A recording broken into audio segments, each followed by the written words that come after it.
Everybody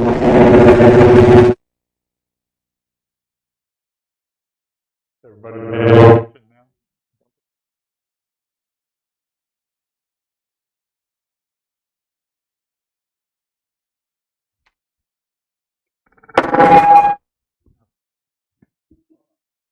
Like, okay.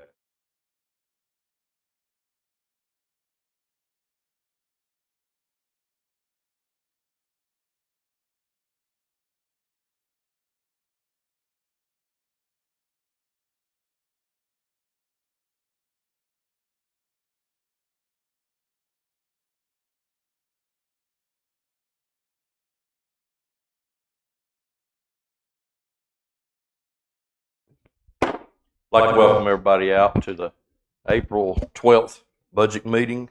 Will they all stand for the Pledge of Allegiance, please? I pledge allegiance to the flag of the United States of America and to the republic for which it stands, one nation, under God, indivisible, with liberty and justice for all. Again, thank you all for coming out. We're going to start the meeting off with the nonprofits. Due to our time and the things that we got going on, we're going to give you each 3 minutes to talk about your organization. Reach out if any of the members of council have any questions for you, they'll address you at that time. I'm basically going to go down the list that I was given. So first up would be the Ingram Planetarium. I have someone here from that. Go ahead, sir. Good morning. Thanks for having me. My name is Jim Hoffman. I'm the executive director of the Ocean Isle Museum Foundation, which operates the Ingram Planetarium. It's a pleasure to be here. I've been here for about 6 months and have really enjoyed my time here and working with the folks at the planetarium. It's a great team over there, and there's a lot going on. Thanks to the efforts of Frank Eiler and the North Carolina legislature, we've received some funding this year to do a lot of repairs at the planetarium. You may be aware that the roof over there has been a problem for years, but we've just invested $60,000 to repair it. And we have another plan to spend another $20,000 to make improvements to the interior of the planetarium from the damage that was done from a leaky roof over the past couple of decades. We're also in conversations with the POA in that area to make some improvements to the landscaping. And we also hope to improve, to make an upgrade to our digital projection system at the beginning of next year. So a lot going on as far as capital improvements are concerned. We hope that our request to the town, which is for $10,000, will help us pay for one full dome educational film. The film that you see during the day at the Ingram Planetarium. Thousands of school kids from throughout the area come to see these films, but it would also fund a laser show featuring what my wife would call the greatest rock band ever, Journey, and their music in the laser shows that we show in the evening. So that would add two things to the list that we can play at the planetarium, but then from an educational standpoint and from an entertainment standpoint. So you would be assisting not only local folks, but also the tourists that come here so frequently. There's a lot of other things going on at the planetarium. We're celebrating our 20th anniversary this year. This summer, we have a new exhibit in the Science Hall called Earth, Sun, Universe. And we're even getting into film production ourselves. Our staff is working with a network of other professionals, a team at Duke University and some folks at Oregon State University to produce a full dome film that will be shown at planetariums like ours. And it's on sea level rise. I know that's a top of mind issue for a lot of people in this area. So we're really excited that we're able to do that through a grant and through a science network that we're involved with. You may be surprised that we've had visitors from 35 states that came to the planetarium in the past year. What's even more impressive is that about 40% of our attendees actually come from this local area, from a giant swath that goes from Wilmington all the way down to Calabash. So we really are engaging a diverse audience. Our request to you is right at the heart of our mission, and that is to stimulate curiosity, in this case, about the broader universe. So we'll hope you'll consider that, and I'd be happy to answer any questions you might have. Hey, 3 minutes, that's pretty good. Done well. Does any member of council have any questions for Mr. Hoffman? Go ahead, John. I do. You counted about 80, maybe $100,000 of cost for this year. My understanding is the grant that Representative Eiler provided was about $382,000. $392,000. $92,000. That's right. So, sorry, how there's, much? there's 392. Yeah, 392. Yes, sir. seems like you guys are pretty flush with money right now. You would be surprised. There is a lot of deferred maintenance, as you might say. So we are not necessarily flush. So we'll spend about $150,000 on really critical repairs, both at the planetarium and at the museum. There's things that run the gamut from faulty storm drainage that is really causing some damage to the foundations of the facilities. There's some issues with electrical and plumbing that we're looking into. In fact, we just replaced a water heater at the planetarium. So there is aging equipment at 20 years old. Museum is 30 years old, so there's a lot of capital needs. So we'll spend about $150,000 doing those sorts of things, and then we're gonna take a step back. We've outlined the things that we think we need to do. The planetarium, for example, is ADA accessible. We probably do need to make some other improve the access there, but it's really bad at the museum. There's two areas of the museum that if you're in a wheelchair you can't get to. So we know the sorts of things that we need to do, and those are all in the contract. But we have a little latitude about the exact ways we address those issues. So we're going to do some master planning both for the museum and for the planetarium here in the fall. Thank you. How much funding do you get from the other towns? You serve all of North Carolina, really, and some of South Carolina. We do. So the only other town we'll receive funding from, we've got a request in for $20,000 with Ocean Isle Beach. So, And you don't bother with Calabash? not that or- we have not, to my knowledge, reached out to those other towns. It would be my intent to increase our government funding. Government funding has been, one of the things we've done really, really well. But there's a lot of work that we need to do in terms of fund development across the board, and that's from corporate, small business, and government. So. And what else do you do to raise funds? So we have several fundraisers throughout the year. April 30th, we have our largest fundraiser of the year. It used to be called Wine Fest. We rebranded it as Spirited, and we're involving local restaurants, local breweries, area breweries, as well as distilleries. And the local wine distributor, Italian wine distributor, Petrie's, and Coastal Wine and Brew, which is across the street from the museum. So that's our largest. We also, when we can get a golf cart, we will do a raffle for a golf cart.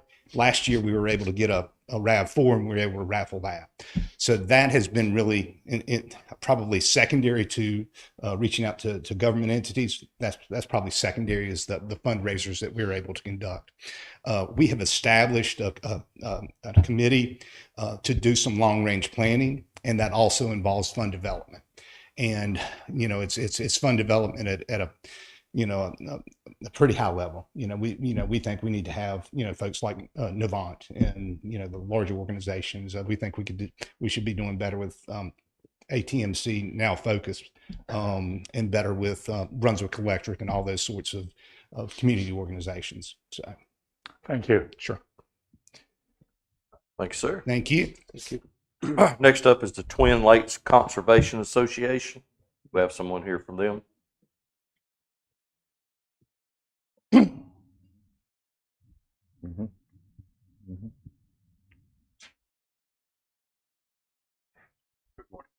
Sir. I am Mike DeMay. I am the president of the Twin Lakes Conservation Association, and I have a couple of our board members, Bill and Mila Millman, with me today. For those of you that are not familiar with our organization, we are a volunteer nonprofit supported by donations from the community, visitors, and last year by the town of Sunset Beach. Thank you. We are dedicated to the preservation of the Twin Lakes, and we try to achieve that through bi-monthly sprayings to reduce the algae, in addition to a product called BioBlock, which inhibits the growth of algae as well as digests the accumulated muck at the lake bottom, thereby increasing the lake depth, which in turn helps reduce the amount of algae on the lake. We also spray as needed for water hyacinths, which can be a very difficult plant to deal with. 2 years ago, we stocked the lakes with sterile grass carp. We had stocked over 300 grass carp in there to help curb the algae growth. They do that by actually eating the algae. And this year, we plan to restock those fish lost to the predators over the last couple of years. I think we have 125 fish scheduled to go in this year. These efforts all help ensure that Twin Lakes and the Sunset Beach Birding Trail continue to be jewels on the East Coast migratory flyway by preserving open freshwater habitat. The result not only attracts birds, but it also attracts tourists who contribute to the $1 billion in revenue annually generated by birding in the state of North Carolina. Financially, with the help of the town of Sunset Beach, last year we were able to raise just over $20,000. We spent 12 of that on treatments and allowing us to start this year with 8,000, which part of which went toward the cost of an early treatment in February of an algae bloom that started unusually early. And then part of that's going to go toward the restocking of the fish, which are $9 a piece. Now, unfortunately, this year, donations have been very slow in coming, and as to date, we have received less than $2,000. It's all the beginning, but cost of treatment this year, like everything else, has increased, and we still have a lot to do.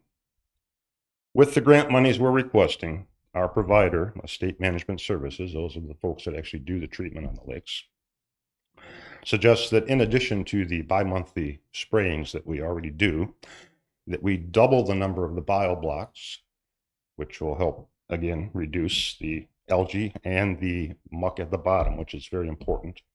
And then also adding a product called Sea Clear, which balances the chemical composition of the water to further deter the algae growth. Now, with support, we can move away from Band-Aid sort of treatment to attacking the real cause of this problem, resulting in significant gains toward our goal.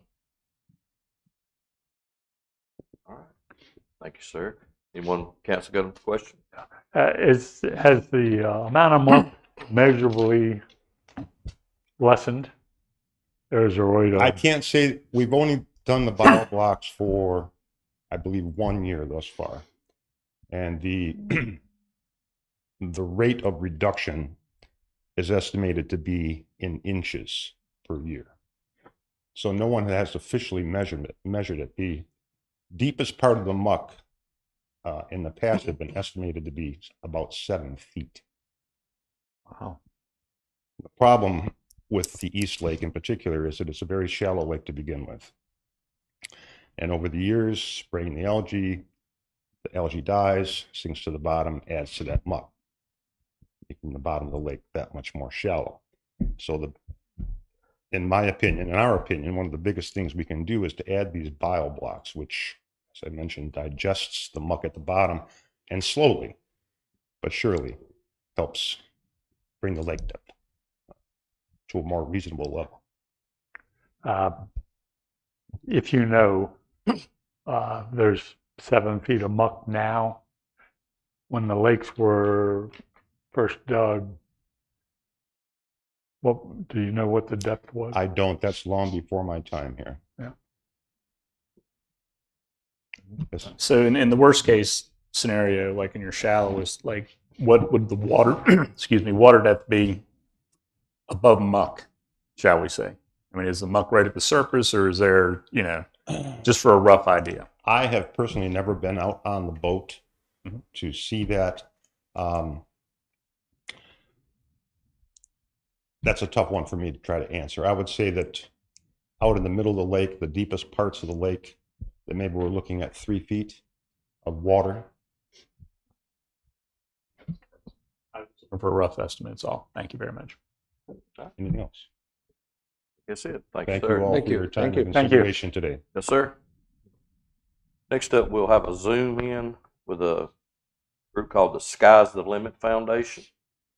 Alan, you got it set in? Thank you. Thank you for having me. Appreciate the time and accommodating the Zoom.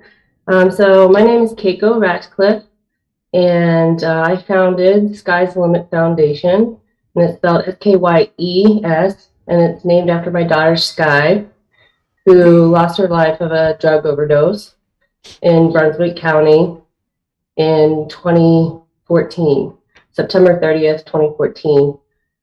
Since then, and I have family who live in Calabash as well. Since then, I've moved, and I was living in Sunset Beach for a little while, and then I moved away, and I started a nonprofit. And the nonprofit is to raise awareness on trauma and trauma-informed care, and how the education on and awareness on trauma can help prevent substance abuse and suicide, and learning more about ACEs, adverse childhood experiences.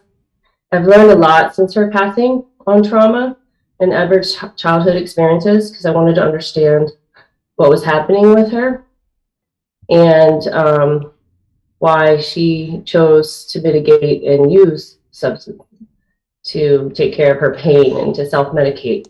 So I've been on this education journey, and I'm empowered now. And my mission now, our mission through Sky's the Limit Foundation, it's a new foundation. We're going into our 4th year now.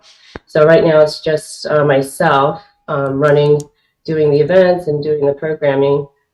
But our mission is to make trauma-informed care accessible, the training for that accessible for everyone. Because I believe that this information, just the basic information on trauma-informed care, can help save lives and can help parents like myself understand their children better and their child better, who might be acting out or behaving bad, that they would say in schools. But really, it's not that bad behavior. It's just that that child doesn't know things are happening physically. Like right now, for instance, I'm a little nervous right now speaking, and my heart's beating really fast. My hands are kind of shaking too. These are symptoms that happen when our bodies are raised at a high stress level, and we need to learn how to regulate ourselves by taking deep breaths sometimes and learning ways to regulate our trauma. So when, like my daughter, she didn't have the tools to know what to do when she was feeling a really high anxiety and stress when she was in the school. So she would oftentimes try to run away and just take care of her. She didn't know what to do. So my goal, my mission is to raise awareness on what trauma is and how that affects us, and to bring that awareness out to families and communities, teachers, in the health field as well.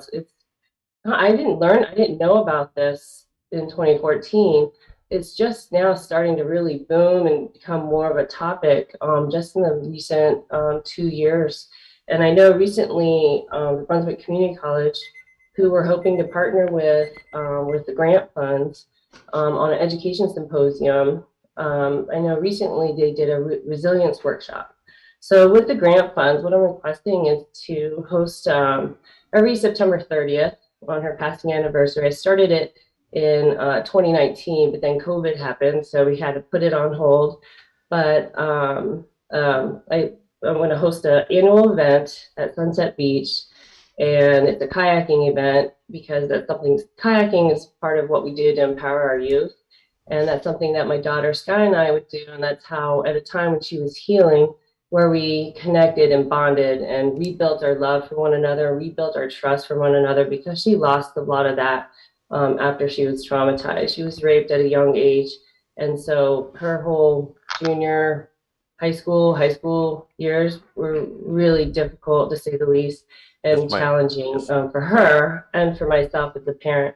Yes, ma'am. So kayaking was something we did together, and that helped build our relationship again. And the number one thing I learned afterwards, to help someone recover and to help someone get through their trauma, is having that at least one trusting, loving, and secure relationship with someone. Ma'am, Yes?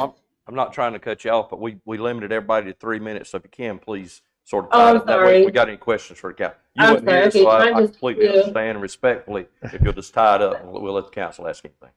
I Thank you. apologize. No Time problem. just Thank you. But okay, well, to put it short, so we're applying for funds to host an event on September 30th to incorporate a public kayaking event where people can come out and kayak with us to feel that empowerment and that peace when you go out kayaking. And we're also we'll be working and we're talking with the Brunswick Community College with Elizabeth Blossom there. And I spoke with President Smith as well when I visited last. And we'd like to host an education symposium with speakers on trauma-informed care, resiliency, and adverse childhood experiences. So it'll be a weekend-long event around September 30th. Okay. Does any member of council have any questions? Okay. Thank you, ma'am. Thank you for calling in. Thank you. Yes, ma'am. Next up is the Lower Cape Fear Life Care. We have someone here for that. Yes. Hello, Ann. Hello. Hello, gentlemen. Hey, thank you for inviting us again to come speak to you this morning about the grant that we applied for. Sunset Beach has always been very generous to us, and we hope this year they will continue to be. I'm Ann Hewitt, Senior Fundraising Executive for Lower Cape Fear Life Care. I'm joined by Simone Eichard, who is our grants coordinator, and she actually wrote the grant that we're asking for funding for. Lower Cape Fear Life Care is a nonprofit hospice, the only nonprofit hospice in southeastern North Carolina. There is a care center in Bolivia, North Carolina, with 7 beds. We have cared for nearly 3,000 veterans since we opened the care center in 2012. And that brings me to the reason why we are here today. The specific reason for our grant funding would help us get to the level 5 We Honor Veterans program. And what that is, we're at a level 4 right now.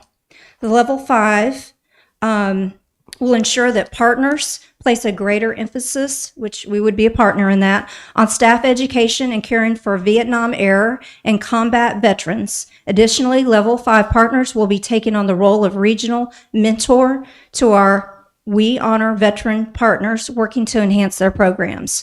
Right now, there are about 7 hospices, all for-profit, in North Carolina that are at a level 5. We would be the only level 5 non-profit in the area. The closest hospice that is a level 5 is in Swansboro, and I believe there's one in Asheboro as well. So we have worked hard to get to level 4. Level 5 means that we will be audited on a yearly basis. They will come in and look at what we are giving our veterans.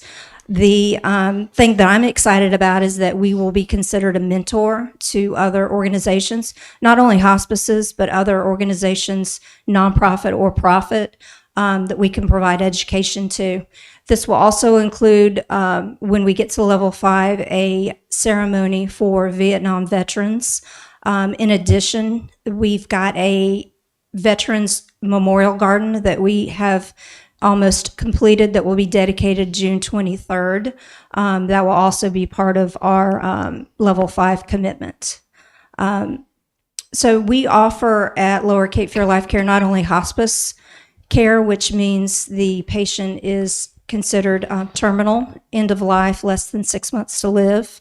We also offer palliative care, which is comfort care that we give to our patients in addition to their regular primary care physician. So we do a lot in this community. We want to do more, and we are growing. As you guys know, 13% of Brunswick County's population, and I believe it's 14% of Sunset Beach, are retired veterans that have come to this area to live. So thank you. I appreciate you guys' time. Do you have any questions? Thank you so much. Anybody got any questions? Go ahead. And where else are you looking for grants? I know you've done very well with the Committee to Honor America's Veterans. Well, Are there any other, besides towns or municipalities, are there any other groups you? We've gotten funding from Holden Beach, Carolina Shores, and the town of Ocean Isle Beach. Though that money is for general funding. That's not specifically for the We Honor Veterans Program.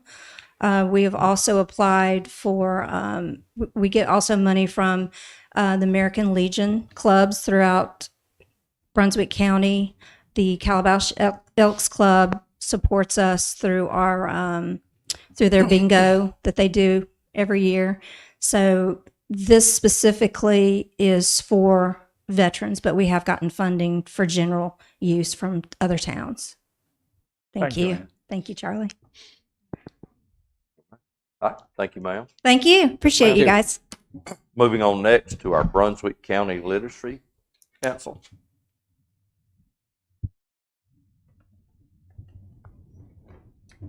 Thank you guys for having me again. My name is Melissa Warren. I'm the executive director of the Brunswick County Literacy Council. Currently, which has been the case for the last several years, 17% of adults living in Brunswick County, which is more than 20,000, give or take, as the population changes every day. Many are, they lack basic literacy skills, and many are without GEDs. And this puts them at an increased risk of lower earning potential, poor health outcomes, and a higher rate of incarceration. Over the last 10 years, more than 1,300 students have dropped out of high school in Brunswick County. And while the numbers are generally trending downwards, there are still those individuals who have not come back to get their GEDs. Now, since COVID, we've seen an influx of those people trying to come back and, better give them more opportunities in the job market. And so one of the things that we're doing this year is we're our program Lifting Lives with Literacy. It's our objective to help 15 to 20 new students prepare for and pass their GED by the end of 12 months. The Lifting Lives with Literacy program will provide students with reading, writing, science, math, and social studies workbooks. All are the different sections of the GED test. Students will have access to computers installed with GED practice testing software, and included in the Lifting Lives with Literacy program will include recruitment and training of 10 additional tutors on the latest GED instruction methodology. The budget includes funds for digital ads to help promote the program. That's where a majority of our potential students are getting access to information. All of our programs are free. They're all one-on-one tutoring at their, they can come to our office. It's all convenience for them. And this allows us to target individuals on mobile apps and our platforms that they use the most. So our budget would include 10 new tutors. That's training, there's workbooks for each one. Workbooks for 20 students, they have to have 5 total books per student. The cost has gone up by almost $2 per book this year. And then the GED testing fees, we would cover that. I believe it's $85 now. It was $50. And then the digital ad space. So I'm asking for your continued support. Last year, the funds that you guys provided helped 12 people pass their GED test. And so we're trying to, obviously with the influx of more students, we need more tutors and we need more course materials. The purpose of this is when students can get their GEDs or increase their reading and math proficiency, it gives employers in our counties better employees. Perfect time. Thank you. Has anyone got any questions? Go ahead, John. Are your tutors paid, or are they all volunteers? No, they're all volunteers. Many are retired school teachers, but yeah, they're all free. They're all volunteers. Melissa, go ahead. No, go ahead. Your GED program, that's ongoing. Mm-hmm. Do you have to turn anybody away? No, I mean, we don't. And that's one of the benefits that our program, there are other GED programs that they have to pay for, but they're all in a group setting, and they will only accept students who are at like a 10th or 11th grade reading level. So ours, we accept everybody. Thank you. Thank you. Thank you. How Go many, ahead. last year, for example, how many people did you get through the GED last year? You said 12, but was that it last year, or was? Yeah, last year that was it. We currently have 47 pairs, student tutor pairs, and then we also go in weekly and work with the Christian Recovery Center for GED preparation there Okay. as well. Okay. So if I want to take a GED and I fail the GED, we come back and we work harder and we're going to get through it the next time. Absolutely. Okay. Just a rough number of averages of if per tutor, how many students would they have? Most of them do one-on-one. That's their focus. We do have 2 tutors who each have 2 students, and they meet. We try not to teach more than an hour and a half a week to 2 hours at a time, just because a lot of these, they've been out of school for so long. We have to keep them motivated. If they get frustrated and start to struggle, they drop out of the program. Thank you. Thank you, ma'am. Thanks. Next up is the Brunswick Family Assistance. Do we have one from them here?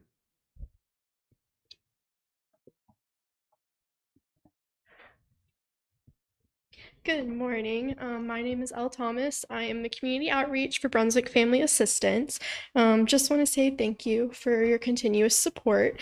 In the past, we have done a toy drive with the Sunset Beach Police around December, and the toys go to our Christmas program for our annual Christmas program that we do. So it's for children and seniors.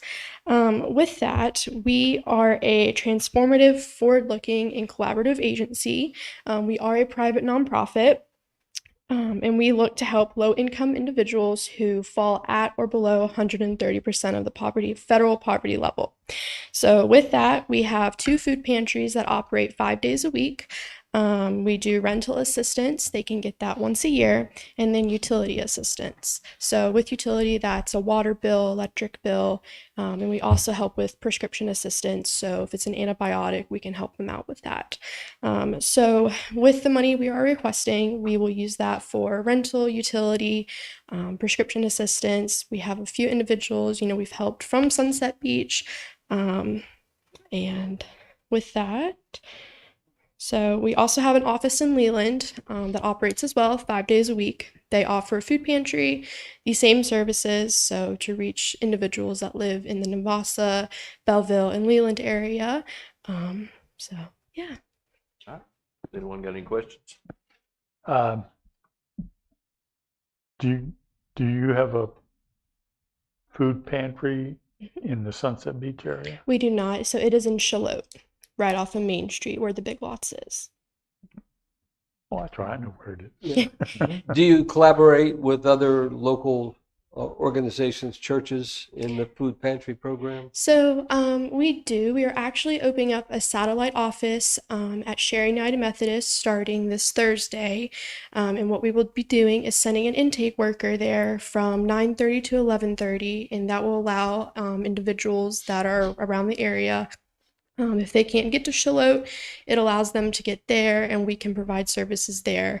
Now, if they need food, then we try to work out something with Sharon where they can transport them to Charlotte. But we do work with a lot of the local churches. They provide funding for emergency shelters that we do. Thank you. Ma'am. Thank you. Thank you. All right. Next up is our Old Bridge Historical Society.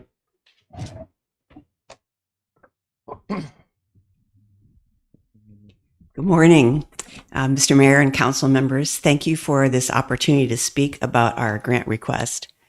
As the Old Bridge Historical Society, we like to think of ourselves as the history keepers of Sunset Beach. We are very much dedicated to preserving the history, not just of the Old Bridge, but of our area.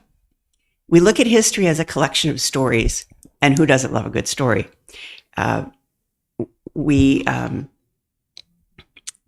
Excuse me, I lost my place. As residents of Sunset Beach, our history, though relatively short, is our shared past.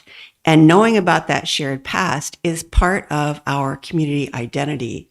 And I believe it also contributes to building a sense of community. The author Michael Crichton said, "If you don't know your history, you're like a leaf that doesn't know it's part of a tree." We have a rich history in our wonderful little town, from prehistory Native American through pirates, the American Revolution, the Civil War, World War II, the Intercoastal Waterway, the establishment of the town, the building of the first bridge, and everything that went with establishing Sunset Beach. So our request is in two parts. We want to first purchase a high-resolution scanner, which we will use to digitize photographs, documents, newspapers, and other items. Partnering with that, we will buy an external solid-state hard drive that will store all of this data. And what's important about that is that we can preserve these ultimately fragile items for the present as well as the future. For example, newspapers, as you probably know, don't last long, but if we can scan them and preserve them, then we can have them for a really long time. The second part of our request is to construct and install plexiglass window shelving. And we included a photograph of something similar in our grant packet. If you visited us, you know that our physical space is quite small. We hope one day to have a larger museum, but that's for a future grant. So these display shelves will turn some unused space, which is in our windows, to display areas where we can show smaller items that will fit there, such as mini balls from the Civil War, tool and die cuts from the Civil War era, and many other small things, including pottery sherds from prehistory Native Americans who were right over in Sea Trail. So there's many things that we can display that way. We have several items on loan from the Underwater Archaeology Department at Fort Fisher, and all these are part of our history. We like to say that we're a little museum with a lot of stories, and we hope that you will help us preserve these stories and share them with our fellow residents as well as our many visitors who come every year. The historian David McCullough said that history is who we are and why we are the way we are. So we think that history is important to preserve and share. We have many wonderful volunteers, and we're fortunate to have Al Nord as one of them. He developed the idea of the window shelves and has generously offered to construct and install the shelves along with a small cabinet that will fit in some other smaller unused space at no cost. So our grant request is only for funding to purchase the materials. The labor is a gift from Al. We'll both be happy to answer any questions you have. And by the way, you're all cordially invited to come to Strawberry and Wine Fest on Sunday, April 24th in the town park. Thank you. Any member of council got any questions? No. Thank you so much. Thank you. Thank you. All right, I think that's all. I think that takes care of all the nonprofit organizations. So moving on. Next up, Tara, you want to take the stage? You're up. Yeah, if y'all would like to leave, you're welcome. Welcome to go. Maybe explain, we're not making any decisions. Yeah, they know that.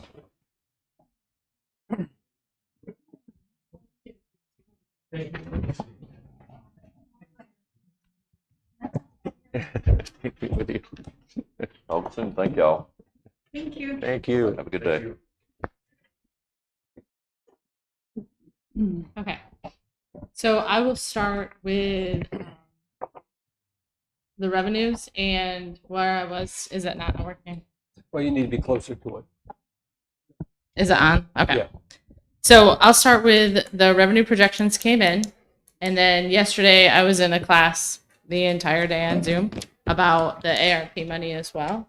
The revenue projections have come in really close to what is in your budget book.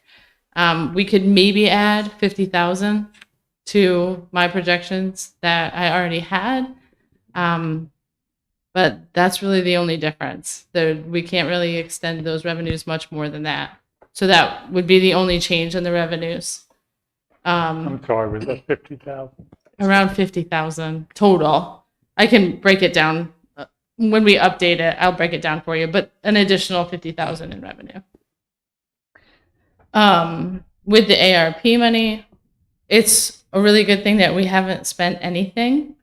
It's going to make the reporting streamlined, and we at the next council meeting, I'll have some policies and resolutions for you all to look over and approve. They're basically templates that I received from the class yesterday.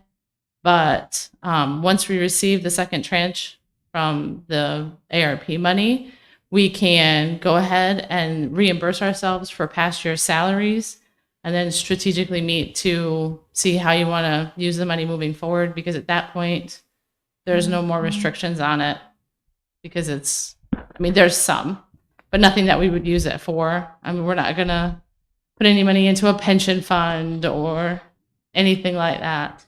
And we can get into those specifics at that time, but it would go into our fund balance at that point, and then we can have strategic meetings moving forward as to how to use that money.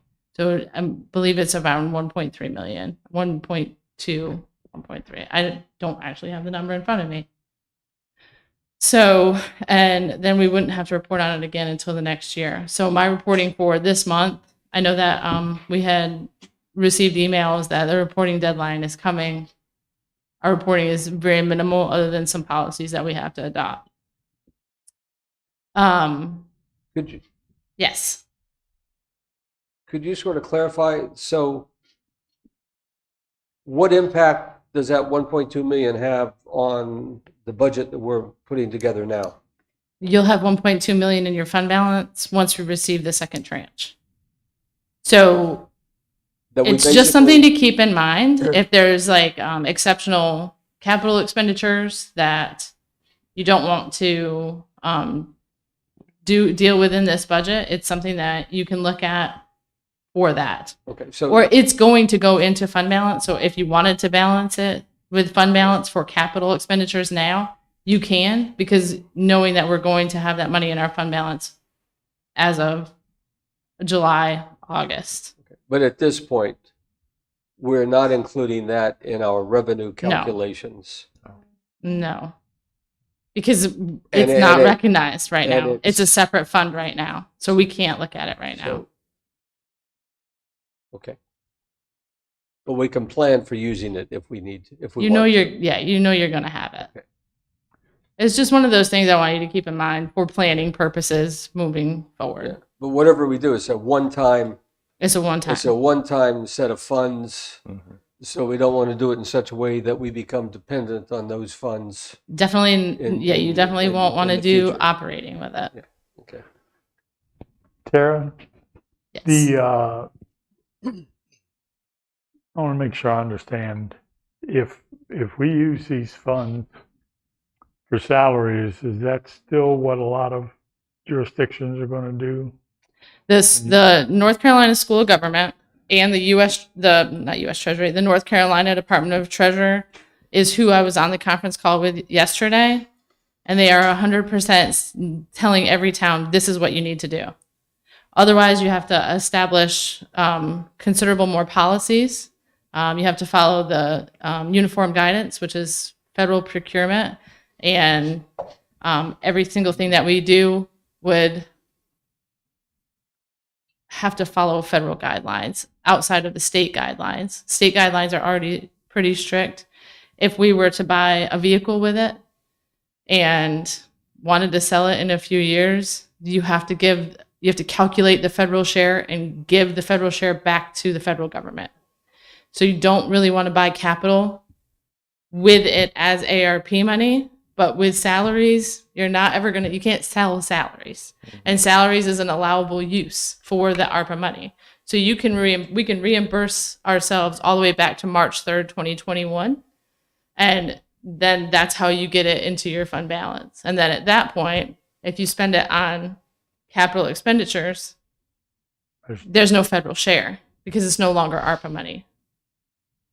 But all like the North Carolina Department of Treasury and the UNC School of Government, I mean, they even encompass the LGC, and that's how they're saying that towns like us, this is what you need to do. Get the money. I don't want to give any of it back. Right. You know, Paul might want a fancy fire truck, and then something better comes out, and so 5 years later we sell that. The key is the money goes into the fund balance. Yeah. That's the Once key. we get it, like, because we have half of it, and so it's just easier to wait till we get the second half. We do it all in one shot. We've reimbursed ourselves, then we can move forward. I think that's a great plan. Yep. Great plan. Okay. So that's where we sit with revenues. The thing that nobody wants to hear is that with this, the way it is, our taxes, we're sitting on an operating budget. We can wiggle a few things possibly, but I've said this for a couple years now, that we are really sitting with an operating budget, and we've relied on our fund balance to make purchases. We've had extra revenues come in later in the year unexpectedly that have been a blessing to us. But if you look at it from a budgeting standpoint, all of the capital in this budget is being balanced with fund balance at this point. Which page you on? I'm in the revenues. So the second page is tab 2. And it's the second page of tab 2. If you look down towards the bottom, you'll see the appropriation for fund balance. So the appropriation for fund balance is $349,150, and then $172,000 appropriated from the fire department fund balance. That's capital. It 100% equals capital. Now we got $56,000 more in revenue, so that would change it a little bit, but not enough. So that's our fund balance with this budget. What is our fund balance? No, yes, that's another way of asking that. So our fund balance is a snapshot in time. Right now we're sitting at, I want to say the unassigned is around 5.9 million, which is around 90%. But if we are planning on using or buying anything else, that immediately changes it. Anytime we do a budget amendment, it changes the fund balance. So that's something else to keep in mind. So you're saying with this budget, all said and done, if we accept it as it is and all that, right, we'll have a fund balance of about 5.9 million. No, I'm saying before this. Before this. Yeah. Good. Okay, that's what I need to know. Okay. But this budget that you presented has about $500,000 capital items coming out of the fund balances. Right. That goes through here. With that, if we accepted everything that's covered in here, that's the situation it would be. We'd take all the revenues in there plus 500,000 fund balance, and that pays for everything that's included in there now before we make any adjustments to it. Yes. Okay. So, you can see the summary of it in the next couple pages on tab 3. I haven't changed it at all this year. It's the same presentation that I've done basically since I've gotten here to make it easier to see how it works. So you'll see you can see where it is with general government, public safety, transportation, environmental protection, and where the changes are in those. And you can even see it down to, if you look at the other columns, where the personnel sits, operating, capital, and debt service. So how many full-time permanent staff do we have in this budget? Yeah,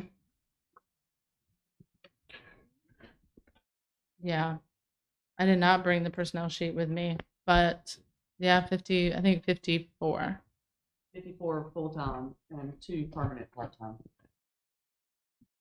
I'm sorry. But they don't get the benefits. The part-time do not get the benefit package. Full-time get full benefits in it. What was that number full-time? 54. And part-time? 2 permanent. 2 permanent and a whole bunch of just regular part-time.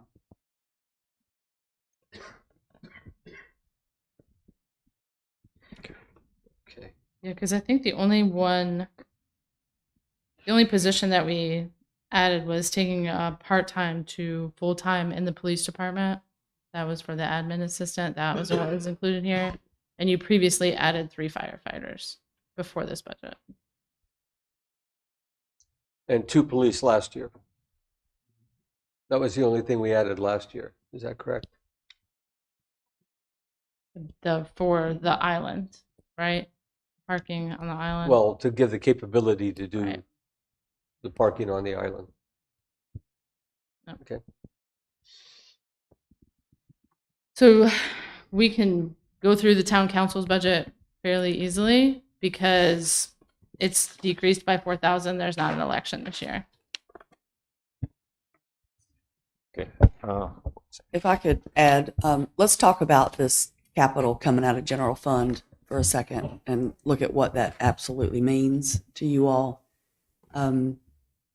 This town, as long as I've been here, has never adopted a town-wide CIP, a capital improvement plan, which would give you a snapshot of what is in need of replacement, repair, updating per department per year.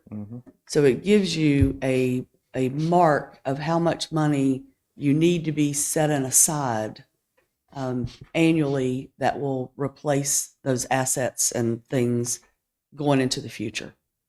So what you look at general fund right now is as a savings account, and it is, but it's something that you don't necessarily want to be dropping capital out of every year to the tune of 500,000 this year, could be $1 million next year. God forbid we have a bad hurricane, that money will deplete quickly.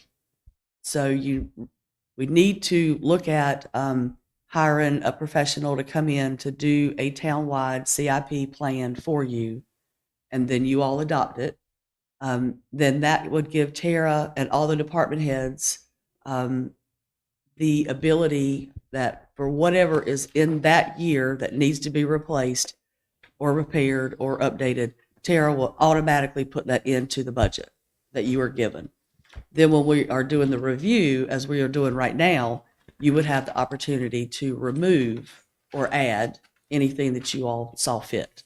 If it was a good year and we had lots of money come in this year, you may want to go ahead and purchase some things that are in another year later down the road. Or if it's a bad year and money doesn't come in as accessible as we think it was going to, then you could back up and not buy some things. But we need to get into that mindset of where you're specifically putting money into a fund that is for a capital improvement plan future. This capital improvement program professional that would do the study, any idea of the cost of that? I don't, but if you would like for me to get some quotes, I can definitely do that and bring it back to you. Do you have any idea? It costs a good amount of money. They come in and they'll sit down with every single department, see what and find out what the condition of all the equipment is, and find out from each department head, because they know their department better than anybody else, of what their future needs look like, what the replacement schedule should look like. And it can even encompass a vision for the town of where you see, like the Parks and Rec plan that has been discussed. They can encompass that in there, because this is going to tell you this is what you will need in revenues to have this plan be able to move forward each year. So in summary, this is somewhat similar to what Chief Hassemeyer has done with the fire department force. Correct. But it encompasses. Right, but it's just a larger entity. So similar in fashion to that. And it's not just replacement of vehicles or equipment, it's facilities. And looking long range at the facilities like Town Hall, we are busting at the seams now. We have one available office space in this entire building that is available. So we're going to need to look at doing something. But we also don't want to add any more staff, so we don't want to use that office space. Well, the more services, the more staff. So I think from my perspective, what the chiefs have done for us has helped us out a lot with these decision-making process during budget time. So I'd be in favor of looking towards moving forward with something along those lines. Okay. And we can get an Yeah, estimated.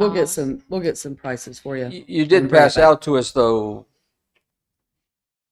about 15, 20-year projections for What police, page? fire, public works, and stormwater and planning, already, which is one of the key parts, because that itemizes our equipment, it gives the current cost, the purchase cost, and it lays out estimated lifespans of this equipment. Right. So, And all that would be encompassed. so a into good bit one of that, document.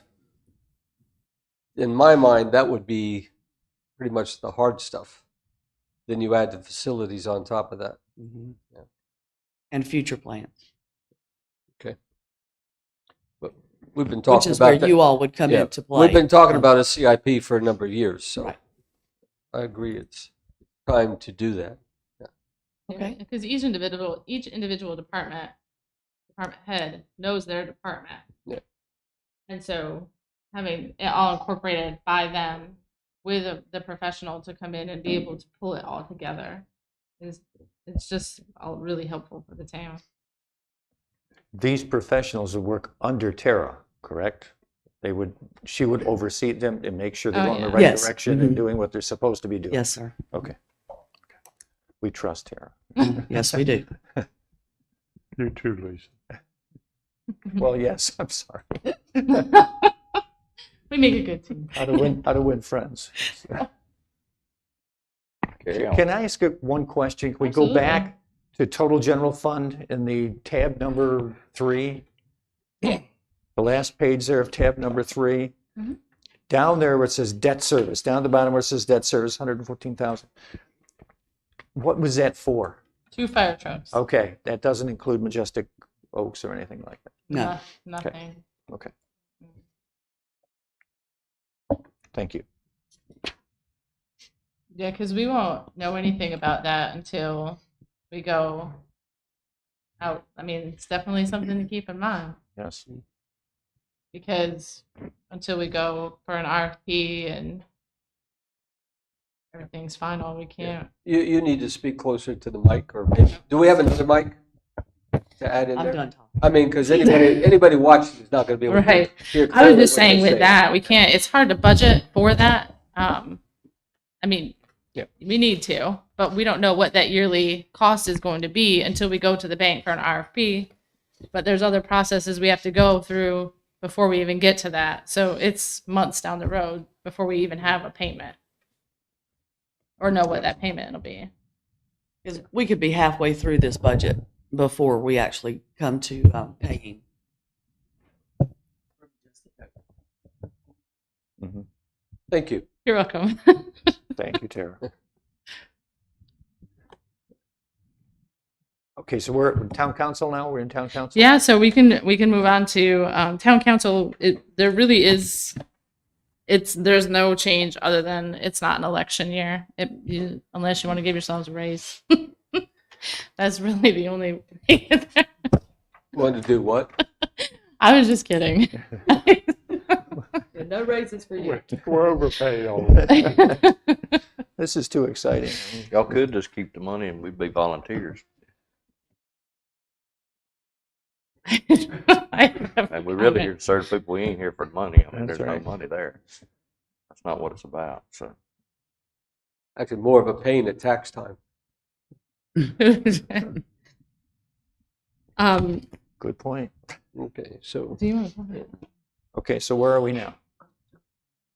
Do you want to, go ahead and let go ahead and do the department heads first, and then we yeah, can we Yeah. can let turn them in, let's go? let them get back to work. And I don't have Carrie or Chad in here because they're not asking for anything. Their budget is pretty much just a standard operating budget, but they are available once we get to those departments if you would like for them to join us. So they're not here if we want to cut something. That's good, isn't it? Well, I think they would probably want to be in here if you're going to cut things. so So let's start with Dustin, since he has the most So what departments. number is that, Tara? Where are we now? Let me look Dustin's back got a at few the numbers. index. So it would be, the first one would be streets, 7. 11. 11. Okay. Or we could start with public infrastructure if you wanted to. Number 7, 7. 7. public infrastructure.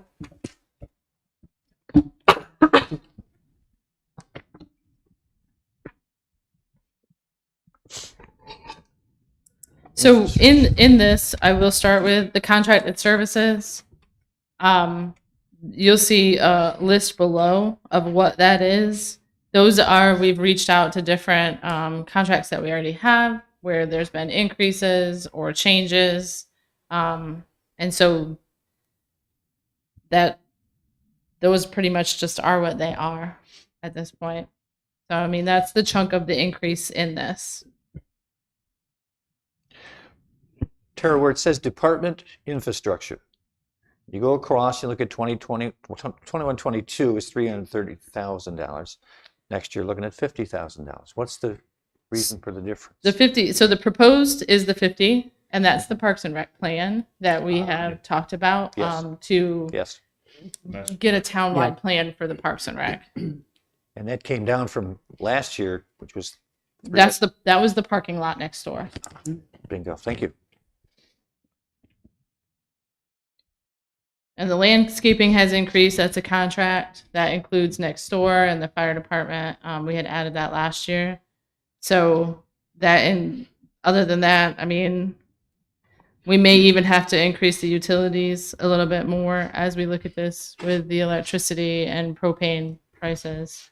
But we can always come back with a budget amendment for that. But other than that, there's not really anything else in this department.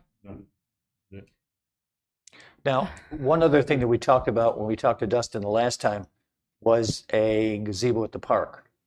And obviously that's not in here. And I mentioned the last time maybe looking for a grant to do that instead of I thought that we had talked about Accommodations. Did you put it in? Oh, did I miss it? Yeah, I think it's accommodation tax. I'm Oh, pretty sure that we talked about. We okay. just pulled that out That's way at the. because we're going to look at grant funding. I don't think we have that in here Okay. Doesn't look like it. because it was $200,000, and Right. we had talked about looking at a possible grant. Grant, yes. Mhm. And I would For that. encourage that. Right. Yes. Right. Because I mean, the capital was already strong.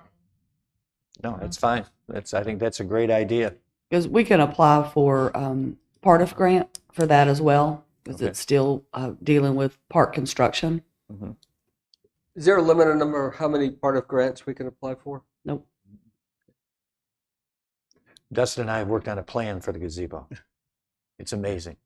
Anyway, but thanks to Dustin for his help. That was really good. Mhm. So anyway, yes, future be a grant. That would be wonderful. Thank you. So then your next one would be streets, which is tab 11.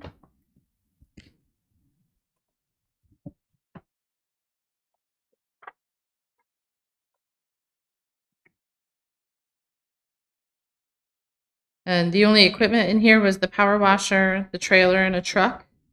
And then the paving and the striping of the streets, which is pretty consistent with the current year.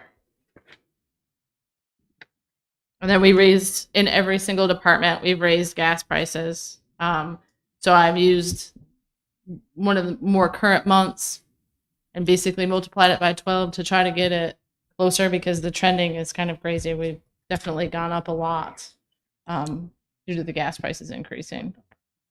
So every single department has an increase there. So what happens if the gas prices get under control and they just drop back down? We just don't use it. And then You what have happens to the surplus. money? I mean, if it's left over at the end of the year, it goes into fund balance. Unbalanced. Yeah. Okay.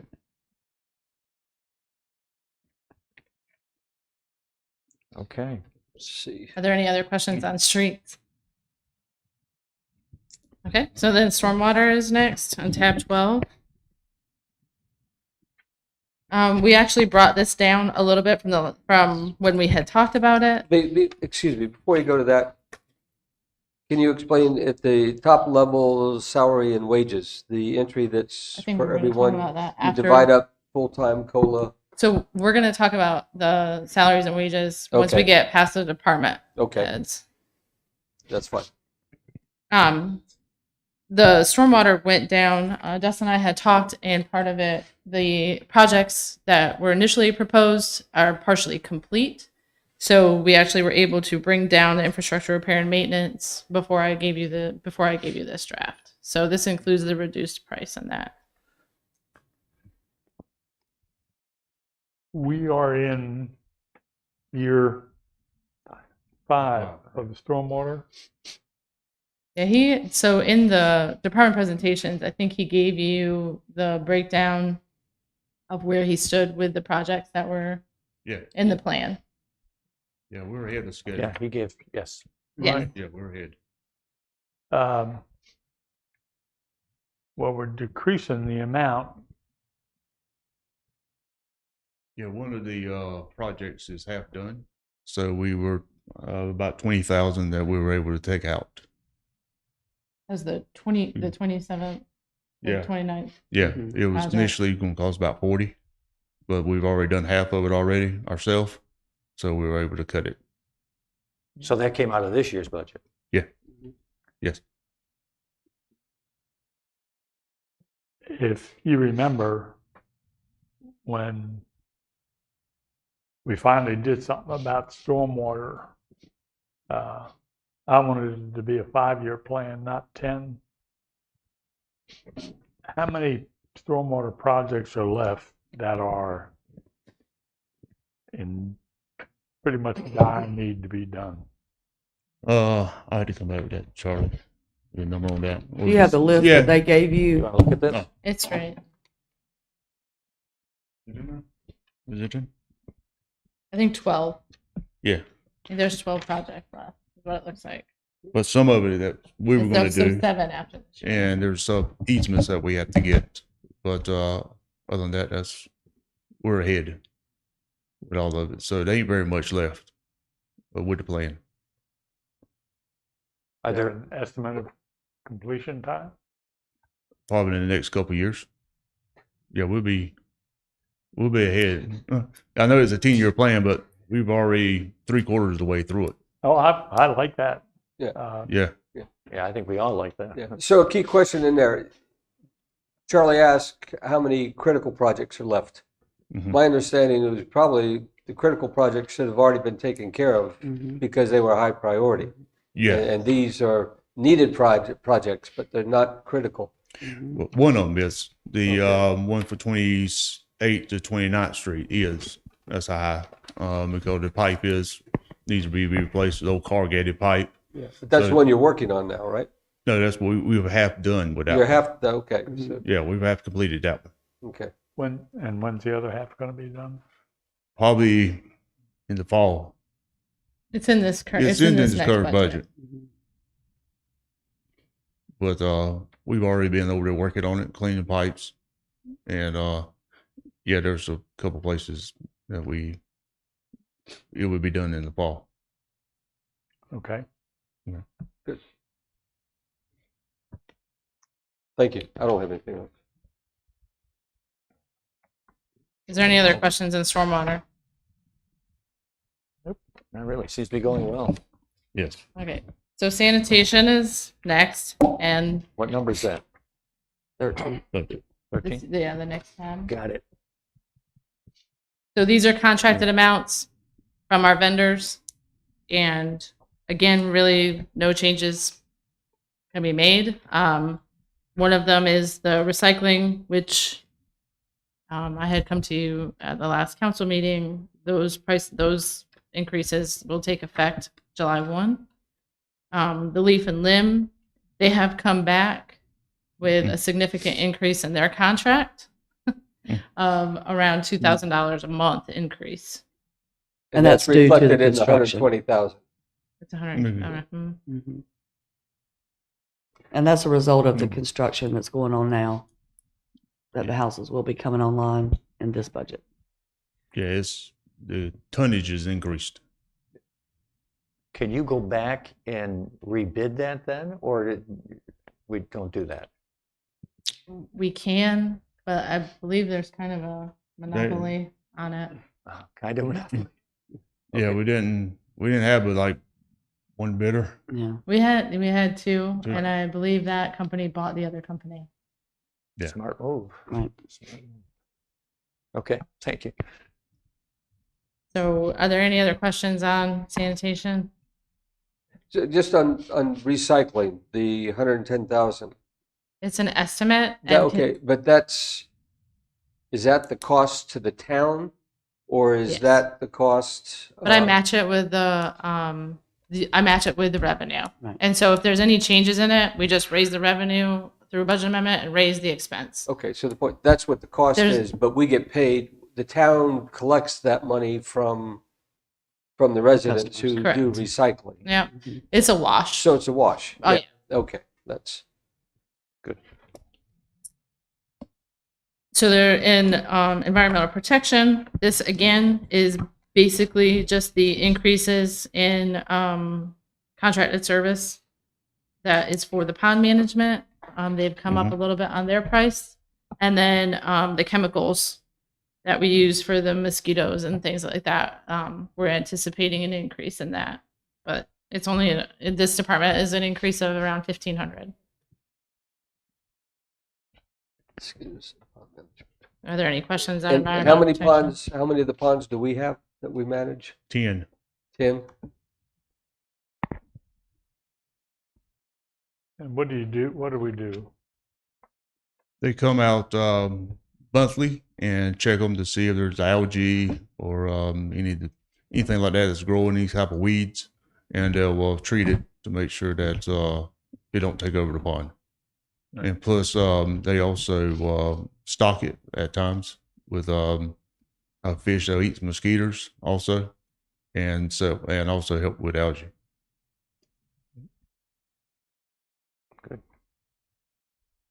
So our next thing is power bill. This is separate from general fund. It has its own revenue source from the state. What number is this? 16. 16. Okay, thank you. And we put in the cost of what we believe. Basically, we match what we believe the revenues are going to be for power bill and the expenses.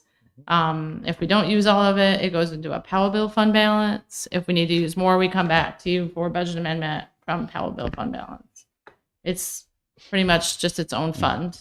It's Those are restricted funds. Yeah. Okay. So that's what we get, about $140,000 a year?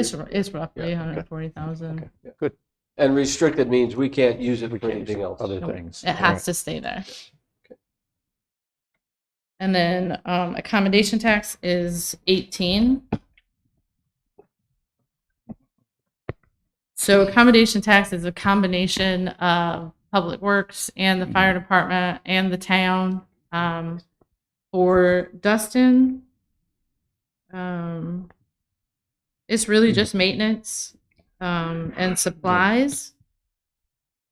The rest of it is there because he's not asking for anything extra Yeah. in this. So the rest of that is not relevant. And the 9/11 memorial that will be Yeah. is included in accommodations tax, 50,000, and that's Yeah. just a placeholder.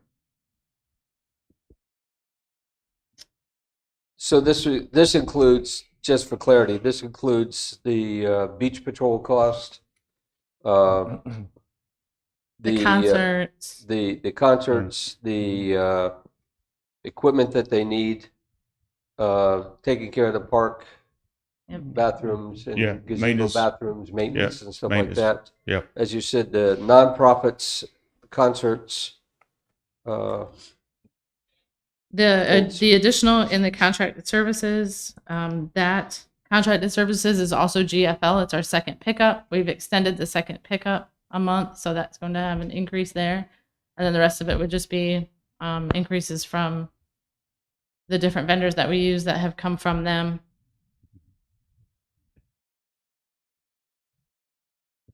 That's what the nonprofits have asked for. And the 36.4 for nonprofits, that's That's the actual total. amount that they've asked for, Mhm. or they've requested. Yes. So that'll be up to you all at the April 19th meeting. I mean, we can talk about it today too. It's just, But you'll need to make a decision probably at either this meeting or the next one, so that when we get to May 2nd, we'll have a final draft budget. Tara, down on where it says transfer to reserve. so the transfer to reserve is where we're estimating the revenues to be at. If whatever we don't use from this, so we're estimating that our revenues will be around 775,000. I don't want to get too strong on my projections for that because I don't know what the effect from the economy and things like that will have on it, but I do believe it'll still be an increase because people have been steady coming. So it's still an increase. But it's what that actually changes on June 30th, that transfer. So not for this budget, for at the end of June 30th, 2023, when this budget is complete, whatever is remaining in that budget gets transferred to general fund. So if you use less in accommodation tax for this, you get more transferred into the general fund. And the reason that we're able to do that is because we're in the original legislation for accommodation tax, allowing us to use this money toward police and fire in the summer because of the summer months, because of our tourism. There's only, I think, 6 people and there are 6 units in the state that are allowed to do that. This is very and we good. are one of them. Yeah, that's very good. Yeah. Very good. And that's why we don't want to go back to the legislature No. to change our status. If we did, we would have to set up a tourism TSA. TDA. We're good. A tourism development association. Yeah. Okay. So you've got a good And cushion we would there. have no control over the money, basically. Yeah, you've got a great cushion there. And Yeah. This way we control the money. Yes. Right. And we have some flexibility in how to use it. Yes. Yes. Very good. Tara, I'm going to get this in so I don't forget it. And I talked to Lisa about this yesterday. Your conservative approach is great. I don't want surprises in either direction. I'm sure our citizens don't want any surprises. Right. So thank you for the way you handled this. I'll second that. We have talked a lot on the phone. I second that. She's taught me a lot. Are there any other questions about Dustin's portion of the accommodation tax? It's mostly maintenance. No, that's it. And then beach erosion would be Dustin's final. 19. Yes, 19. 19. And basically, I've put in here what I believe that the revenues are going to be, because we know that we have increased costs in trying to replace and maintain and fix the walkways. So what will happen is I just didn't budget for a transfer into the fund balance. We just budgeted the entire, what I believe the entire revenue will be. Whatever's left over that is not spent out of this year will immediately go into the beach erosion fund. This is another one where this money for us, really the only thing we can use it on is the walkways, because it's restricted. And this is part of the occupancy tax. It's the 2%. Okay. So the accommodation is the 3%, this is the 2%, and then the 1% we send to the county. The increase in this budget, is that mostly covering making 2 walkways ADA compliant? One. One more. One more. Oh, this Yeah. 40th Street is paid for. Yeah. Yeah. Okay. It's in this year. It's in this budget. Yep. Yes. And you previously gave us the walkways that you plan to do in the next year. Mm-hmm. And these Yeah. walkways will be done in the off season mainly. Yes. And we might move one off. Just depends. Cause I'm in conversation with the neighbor at 1414 about turning that into ADA. So it might happen in the fall also. Adding a 5th one or subtract? Maybe take off the last one. 37? Yeah. Okay. We'll look at it and see. Okay. Okay. Is the conversation sounding productive? Yes. Good. Yes. Good.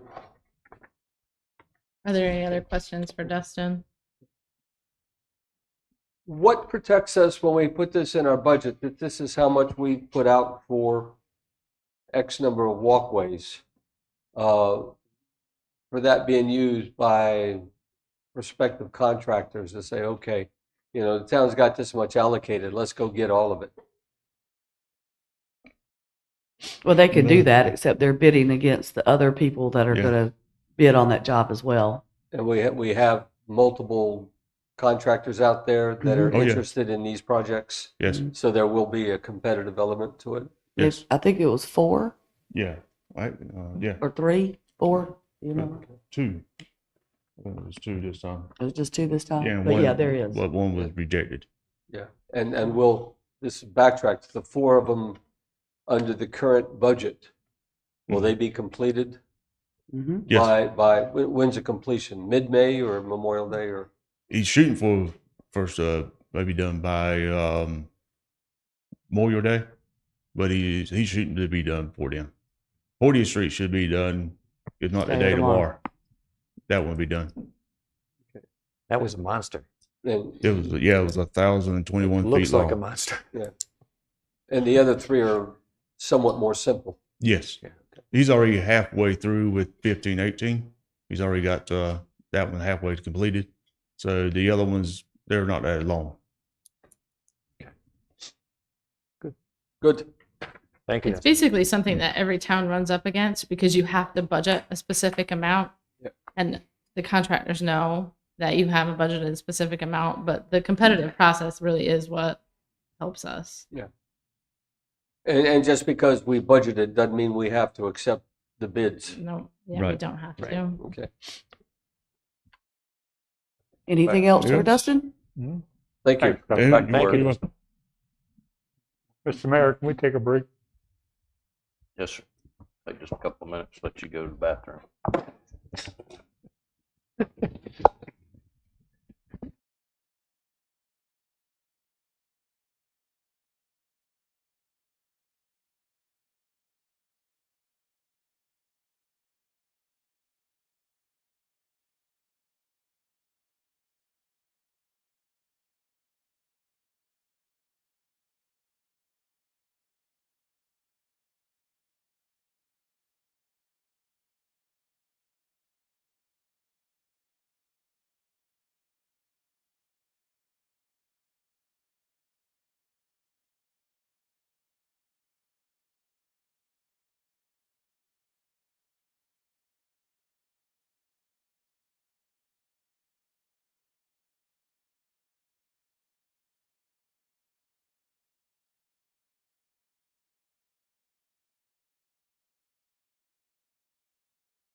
Call this meeting back to order. Now with the fire department. Go ahead. Said number 9, correct? Yes. All right.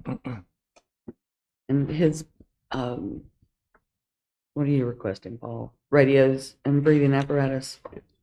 Air packs that we reviewed at the last meeting, a couple more radios, and then in the accommodations budget, there's the 2 more UTVs that are on the capital replacement plan that we've established the last couple of years. Everything else operationally is pretty similar to previous years.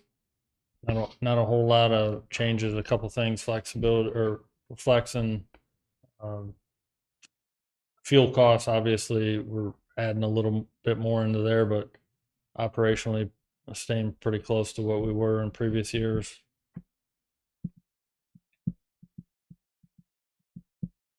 I know a lot of those line items we've been over in years past. Mr. Hargraves, if you have any specific questions, I can answer them.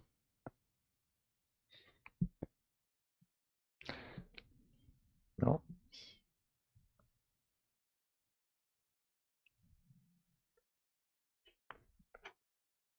So we're still paying off 2 trucks. Yep. And it looks like the earlier one we're almost finished. There's 5. That was kind of one of the goals with trying to get the capital apparatus replacement plan on buying a big truck every 5 years. And if council decided to do a 10-year note on each, there'd be 1, and then the next 5 years. Really, there's 2, but it's kind of in a cycle, depending on how you wanted to do the financing year to year. But yes, there's 5 years left on one, and well, it might be actually pushing towards 4 now and 9 on the other one. So it's, but that's, it's coming out of the fire fee revenue. I was reading it wrong when I said one was almost paid off. Sorry. Okay. That's a good plan. What you've got, the replacement plan for the fire trucks. I think that's It took a little bit of work and good idea. planning on the front end, but it's set up pretty well for the future, I think. Mm-hmm. Good. Will these radios bring us pretty much up to speed now? Or are we close? Or is that going to be a continuing? It's going to be every year we'll have some that we need to buy. Yes, because as the black ones are phased out, we're in pretty good shape now. As the black ones aren't repaired, currently they're not really repairable. If we send one in, it's not gonna. We're not gonna fix them. So we'll continue that, and as you've seen, or as you see this year, I have in there 2, and that's gone down dramatically from previous years. So if we keep getting a couple each year, as the old ones go out, the new ones, so we're in good shape. Also, the other thing I mentioned before was some of the county fire departments applied for a regional AFG grant for radios. If that grant is awarded, then that will give us a lot more. That'll take care of a lot of our future, next 5 to 10 year plan. That's going to take care of us quicker than regular budgeting processes. So your budget is one of the biggest ones that we have in the town, and the fire fees cover the personnel. Is that correct? The fire fees cover operations. And so how does personnel get covered? That's operations. That's part of operations. Mm-hmm. Okay. So in the category here, you've got a separate line that concludes it's personnel and a line just concludes not operations. Right. And the fire fees pay all of that. And what they do not pay for is the department equipment and vehicles. Correct. Just facilities. Clear for everybody. Mm-hmm. Well, with one correction, the 2 fire trucks are being paid out of fire fees right now. I don't think with this budget though. The general fund, although they're captured in the fire department spreadsheet, the truck payments are coming out of general fund. Okay.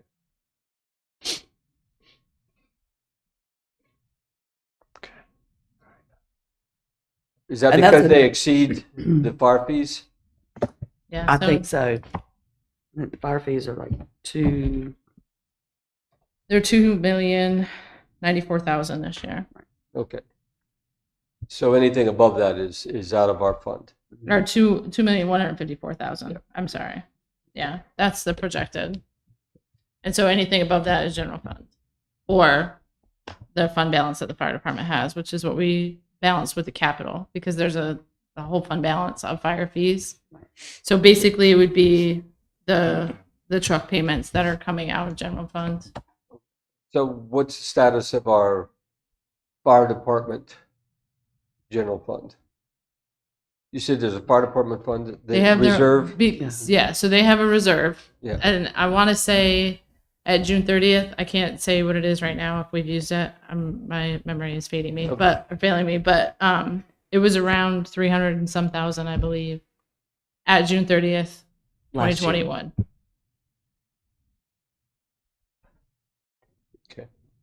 I don't think we've done any budget amendments to your budget this year, have we? So far? I don't think so. Tara, what's the fire fees based on? The amount of money we get, is it more homes, more fire fee? So it's based on acreage or square footage of the homes, and it's set by a committee. Okay.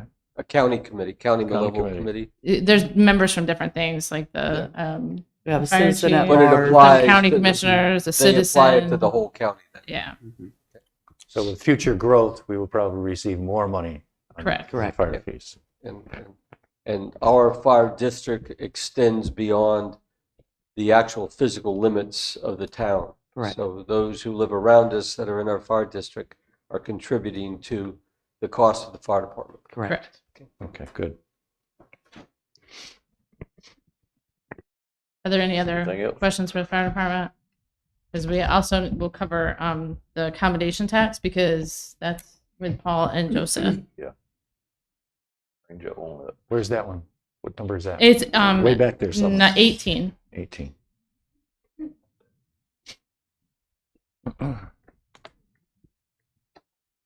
TDs.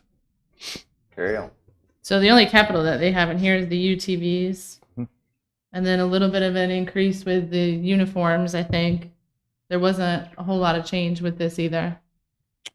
Yeah, I think the department supplies, we kept the same, our portion split with Public Works remained the same, $1,000 increase on uniforms just because that's been challenging the last year, and then the salary stuff that Tara's prepared, but essentially the same, and then the UTVs, and that's been on the capital apparatus plan. And this year, the salaries may increase because of extending the season both ways. We already started Beach Patrol last weekend, and we will probably continue past September 30th. So it could, in addition to the extra mileage that you all added. Is the beach patrol weekends only now for the next couple of weeks or every day? Yeah, Deputy Chief Adams put 2 people out there this past Saturday, Sunday, and then you're gonna have people out. Well, he can talk. So starting Friday for Easter, we'll go from Friday the 15th all the way through, which is our local spring break. So, we have the local kids and all that. And then after the following weekend, we'll go to weekends, Friday, Saturday, Sunday, until I'm guessing probably the middle of May. Then we'll go out there, every day. I want to keep an eye on the crowds during the week to see. And usually about the middle of May is when the schools start getting out all over. So, but I'll be keeping an eye on it just in case. And the pictures I saw yesterday of the beach was there's people out there. Yeah. Oh yeah. A lot. Yeah. Yeah. That's what already. I'm saying. Probably the middle of May. Usually it's about the third week of May is about a week before Memorial Day. But I mean, all winter long, we've had pretty decent crowds out there. So. Good. And did you get enough volunteers to manage the program pretty smoothly? We got a good bit, but I'm still taking applications just in case. I usually hold a few back who later ones that, because because I usually start losing people around June, July, and then, just in case. Okay, thank you. Thanks, sir. Any more questions for the fire? Any more issues with them? Terry, you got anything else for them? All right. I guess it. Just for your guys' reference too, I'll be out of town next week during your regular meeting, so Deputy Chief Adams will be here. If you have any questions specific for me this week, or email, call, and I'll get you the information ahead of time, but he'll be here in my absence next week. Sir. Thank you, Paul. Thank you. All right. Thank you. Moving on next. Are we going to do the police next? Yeah. All right, Mr. Ken, this is you, sir. So I messed up on his budget. Oh. And I missed his department supplies completely. Well, I circled that. There was nothing there. I did too. Okay. There's a lot of numbers in this, in my defense. We take back everything we said about you. No. So that we'll plug in 50,000 there, and that brings the total at the bottom. I can give you that amount as well. It's $2,299,650. So there goes our additional revenue. Just saying.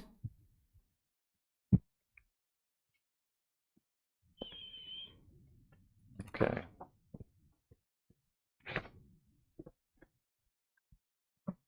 Okay. And Ken wasn't with us, as you'll recall at the last meeting. Tara and I presented his budget where he's asking to convert his part-time administrative assistant to a full-time position, radio replacement, cameras, and replacing 3 vehicles. And that's all in here. That's all in here. And so what did we figure the extra cost of the part-time conversion part to full-time?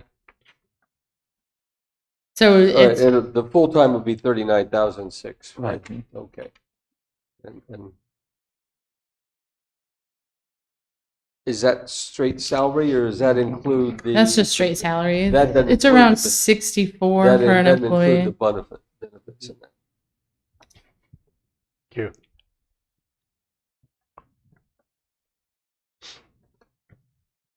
And, ooh. Thank you. So in that position, you're taking the part-time assistant, making it full-time. Is it not reasonable or feasible to use 2 part-time people? Which would save the sunken costs that we have for Social Security, retirement, and all that. It would be problematic to use 2 part-time people just with the organization, the training, the background that Ms. Draheim has. She's such a benefit to have on staff. I mean, a lot of the things that she deals with are highly confidential in nature. And, with her background, she's been doing that her entire career. Bringing in somebody that may not have that background, the things that she's doing with stat keeping, organization, to try to catch somebody up and put another set of hands in the work product that she's already established since the time that she's been with us, I feel is going to take us a step backwards to try to do that. There's so much that we have progressed on since Ms. Draheim has been here, and she's done a tremendous job. Even with social media alone, that was something that was handled by myself and the assistant chief for both the police department and the town. And she does regular updates on that. I mean, she does it at home. If something comes up, somebody will text her, or she'll hear or see about something, and she'll manage that. So again, I think you can understand if you start putting too many hands in that work product, and it'll be like they're pulling against each other. I feel it's going to be a lot more efficient for the critical nature of the work that we do to have her in a full-time capacity. It's just going to be cleaner. Okay, thank you.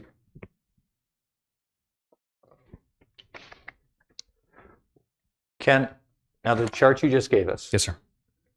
The 2022, the yellow, the reddy Yes. pink, and all, that's what we did you got that stuff this year, right? Right. So green is the Durango that was we just took delivery of a Tahoe, which is not yet on this plan. So the green means that vehicle has been replaced. The pink that you'll see, or the red, are ones that are due to be replaced, and those are the ones that we purchased all at once when we started the take-home program. I listened to the presentation when I was laid up, and there was 5 that we bought at that time. We checked to see how those are mechanically, what the miles are on those, and they've performed much better than I anticipated when I put this together, that we would need to replace them in 2022. So that's not the case. None of those need to be replaced this year. The yellow ones that are highlighted there on the right over to under 2022, which is P7, which is a 2017 Explorer, P8, a 2017 Explorer, and P10, also a 2017 Explorer, are the highest mileage vehicles out of the group. And we're seeing some mechanical issues with those that are costing us some pretty decent repair bills. So those are the ones that I'm asking to replace this year in this year's budget. I'm trying to think. One of the questions that Mr. Corbett asked during the last presentation was this a one-for-one replacement? This is actually what my intention is, to keep P8. And one of the replacements then is going to add an additional vehicle to my fleet. Currently, we have one vehicle that is used by part-time employees. And if a full-time person's vehicle goes down, even if it's for tires, they grab that vehicle to take it. And with the part-time employees that we have, as much as some of them are working, having just one vehicle to rely on as a spare, both for full-time employees and for all of my part-time employees, we're finding is problematic. And there's been times where we've had to go to someone's house and take their vehicle out of their driveway so that we have an extra vehicle to drive. The race that's coming up in a couple of weeks is a perfect example. We're going to need as many vehicles as we can get for that. So I'm asking to, instead of surplusing one of those, to throw it in the reserves, and a replacement will be an additional vehicle to the fleet. So in the budget now, you replaced 3 vehicles. You had talked to us about, not you, but what had been presented to us was for 2 the trucks? 2 trucks and 1 Explorer, yes, sir. Okay, 2 trucks, that's it. Okay, got it. And the reason for the trucks, and I don't know that I'll phase out Explorers completely, but there were some instances last year, and I believe the year before too, where the sand became so soft due to the lack of rainfall that the fire chief made the recommendation, unless it's absolutely necessary, don't take a police car on the beach. I don't like to be told I can't go somewhere, especially if there's a need. I mean, we're going to go. I don't really want to get stuck. It's embarrassing. A lot of pictures get taken when a police car gets stuck in the sand. I can imagine. So I thought, the truck has a 4-wheel drive capability. Maybe integrate a couple of those. If we have at least one of those on every shift, we should be able to access the Strand anytime. Okay. That's good. That's important. Okay. Yes, sir.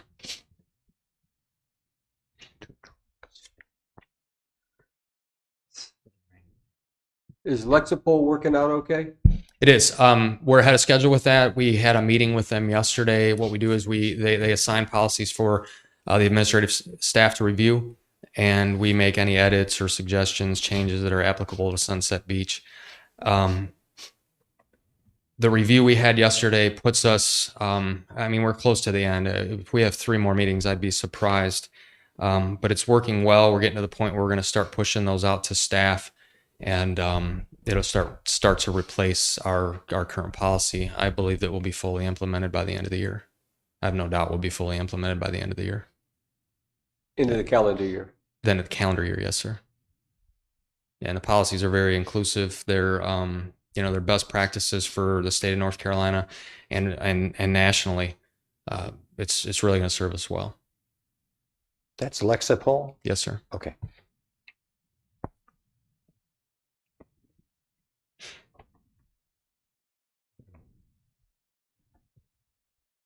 I don't have any other questions. One question.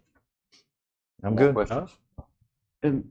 Do you all want Ken to review with you all the staffing title changes that he is proposing to make? Good I idea. can't recall if there was questions on that, but I'll be happy to review that if you want a refresher on that. So, when we made some changes, when we had added the 2 employees, we pulled Stan Gerganis from his position as a detective and promoted him to a captain to oversee that program.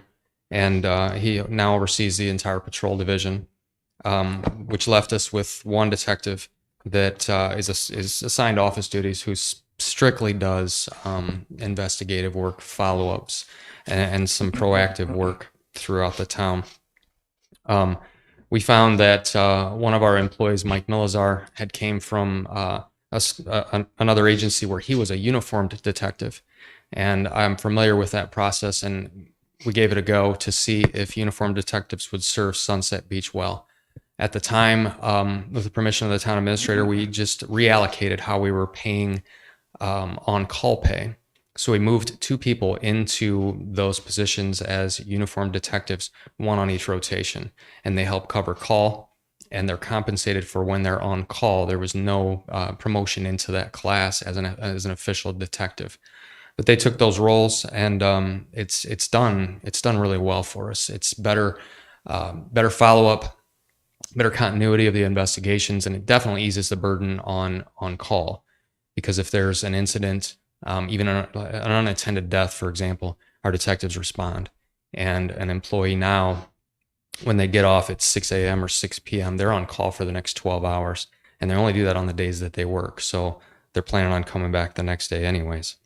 But my suggestion is, my proposal for this year's budget is to make those 2 uniform detective positions permanent.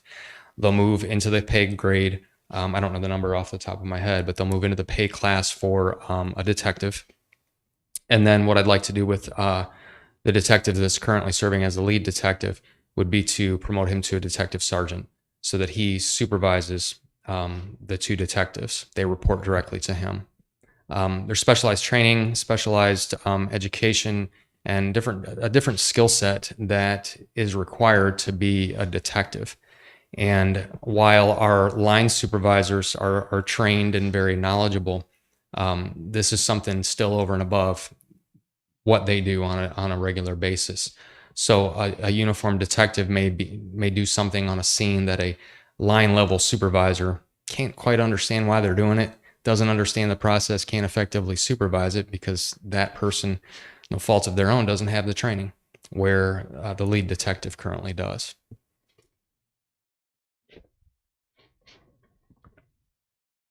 Sounds good to me. Yeah.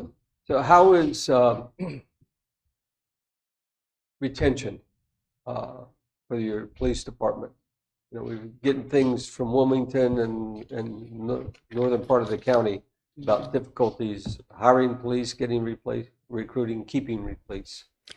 The vacancy that we just, we have a conditional offer now. We're just waiting on training and standards to confirm.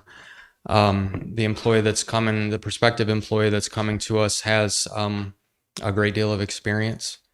And we didn't have an overwhelming amount of applications for the open position. Some of the applications that we did have were laterals, meaning they were coming from other states, but bringing a great deal of experience with them. So we were fortunate to have some good candidates to pick from. But they're not beating down the doors to be police officers anymore. You'll see that across Brunswick County, from the sheriff's office to Shallotte to Ocean Isle Beach. I would venture to say that each one of those agencies has existing vacancies now. Once we get the confirmation from training and standards, which I'm hoping is any day, we'll be fully staffed. I feel that the staff we have is very, very good. It's by far, I think, one of the best around. And we're fortunate that we're in that position now. And the vacancy that he's filling did not leave to go to another police agency. She changed careers, basically. Casey. Right, and she's still with us. And she's yeah, still with she's us still here part-time. part-time. Mm-hmm. Yes, sir. So retention in all of our departments is actually very good right now, has been for a couple of years. Good. I don't have any more questions. Good, thank you. Thank you. Thanks, sir. Thank you. Good. Thanks, Kim. Yeah, there's no conflict. Okay. Administration and finance, we're not asking for anything. We have started website meetings with Tara and Katie and I. Number, please, Lisa. I'm looking. It is Oh, it's 5. 5. Understood.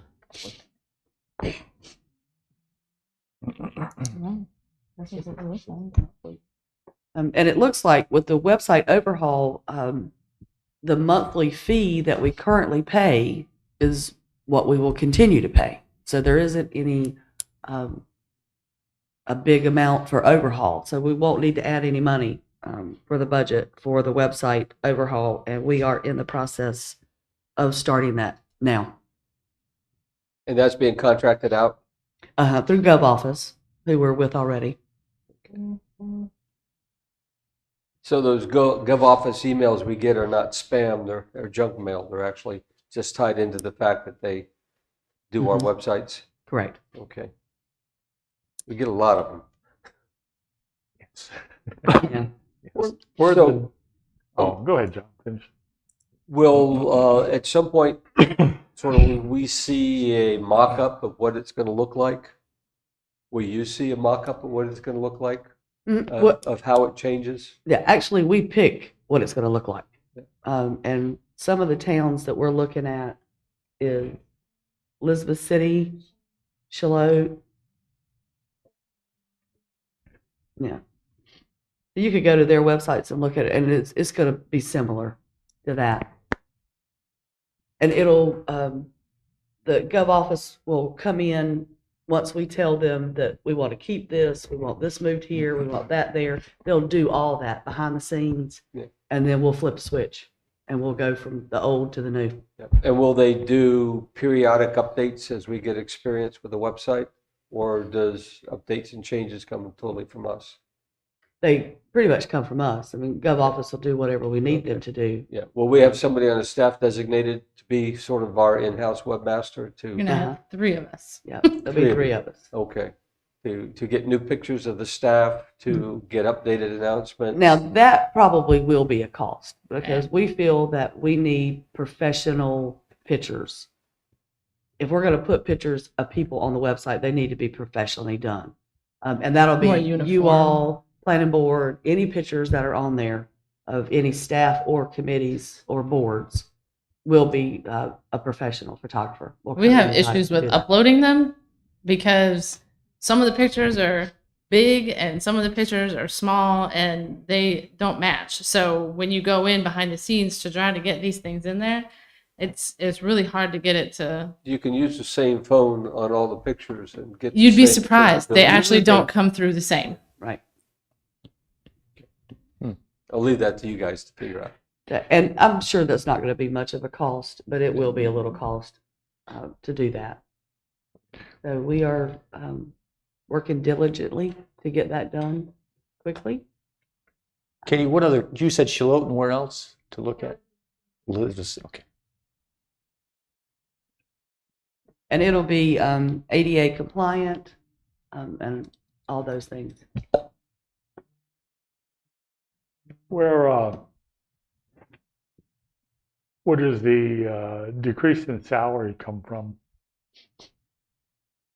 So it's staff changes. So we had a town administrator and an assistant town administrator in that line, and now we have a town administrator and a deputy clerk in that line.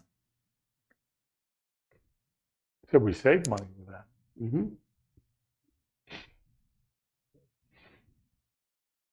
That's all I have. And for finance, the big change is that we have to have an additional audit this year because of the grant money and different projects that we have going on. We're over a threshold that is established by the LGC for what audits they require. We'll have the same auditor, but there's an additional fee to do a single audit. So every year we do a financial audit, we do a yellow book audit, and now this year we'll have a single state audit. And why is that again? That it's a state requirement. Oh, Depending on what grant funding you get. okay.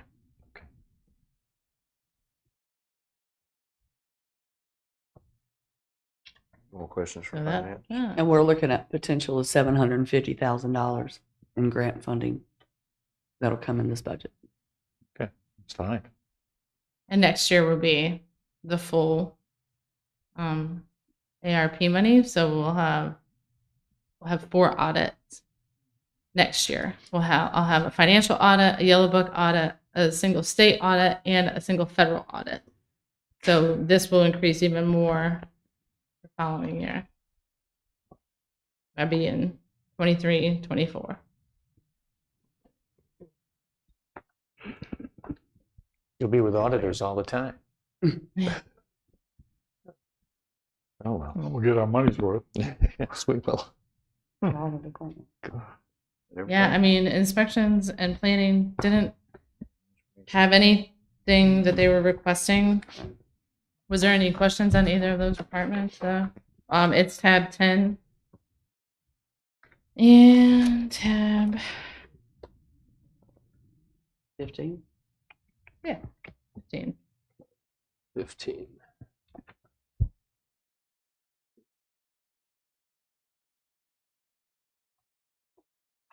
Oh, this was the code enforcement thing. Isn't there? Mm-hmm. But On it's- inspections, you see the 56,000 is the contract that we just entered into for the code enforcement and the minimum housing. We were expecting it to be a lot higher. So when we had this, we were expecting it to be around 50. So that can actually be brought down. Mm-hmm. But the other part is the iWork. And since it's dealing with structures, it can come out of the inspections department revenue. And if you'll remember, inspections department money has to be spent in that department by general statute. They also have their own fund balance. You talk, yeah. So that counts as a revenue source Mhm. that it's captured in the revenue page. that we Correct. have. Mhm. Okay. Does that, the inspection fees, if you don't use them this year, do they, They stay in their own fund balance. oh, Just like the fire department has to be spent on fire department related, so that has its own fund balance as well. Do you have a sense of what the fund balance is now? 34,000.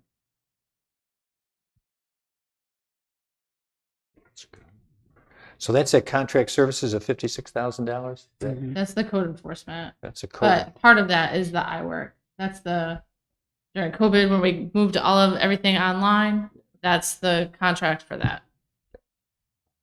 And as Kerry said, that was working good. Yes. Very well. Yes, he was very happy with that. Yeah. Good. Okay.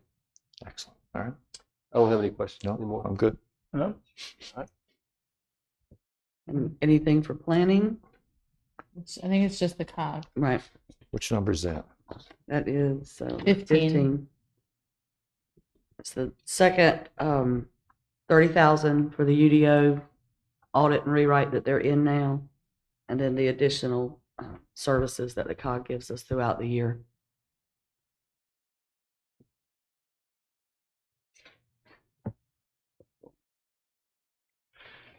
Okay. Mm-hmm. So that should wrap up all of the departments. So we just have one more conversation to have. Oh, we have nothing for Sunset at Sunset. Yes, But I'm want actually. You want to explain why? I'm still. They're discussing everything. They have their own fund balance. It's also not part of general fund. I will absolutely bring it to you for approval. It's just not ready yet. But it basically is. I mean, there's the no money general that they fund. make goes into the fund balance, and then the money they spend comes from their Yeah. fund balance. It's completely self-contained. Mhm. So So an empty space is okay, Will. Now, we have a few extra empty spaces towards the end. Is that just They're just extra space. 22, 23, 24? Mhm. Okay. There's no pages there. Okay, good.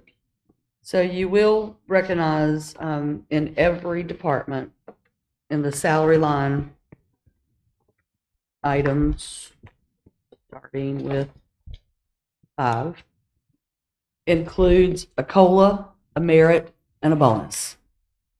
This year, across the county, state, federal levels, everyone is recognizing a COLA.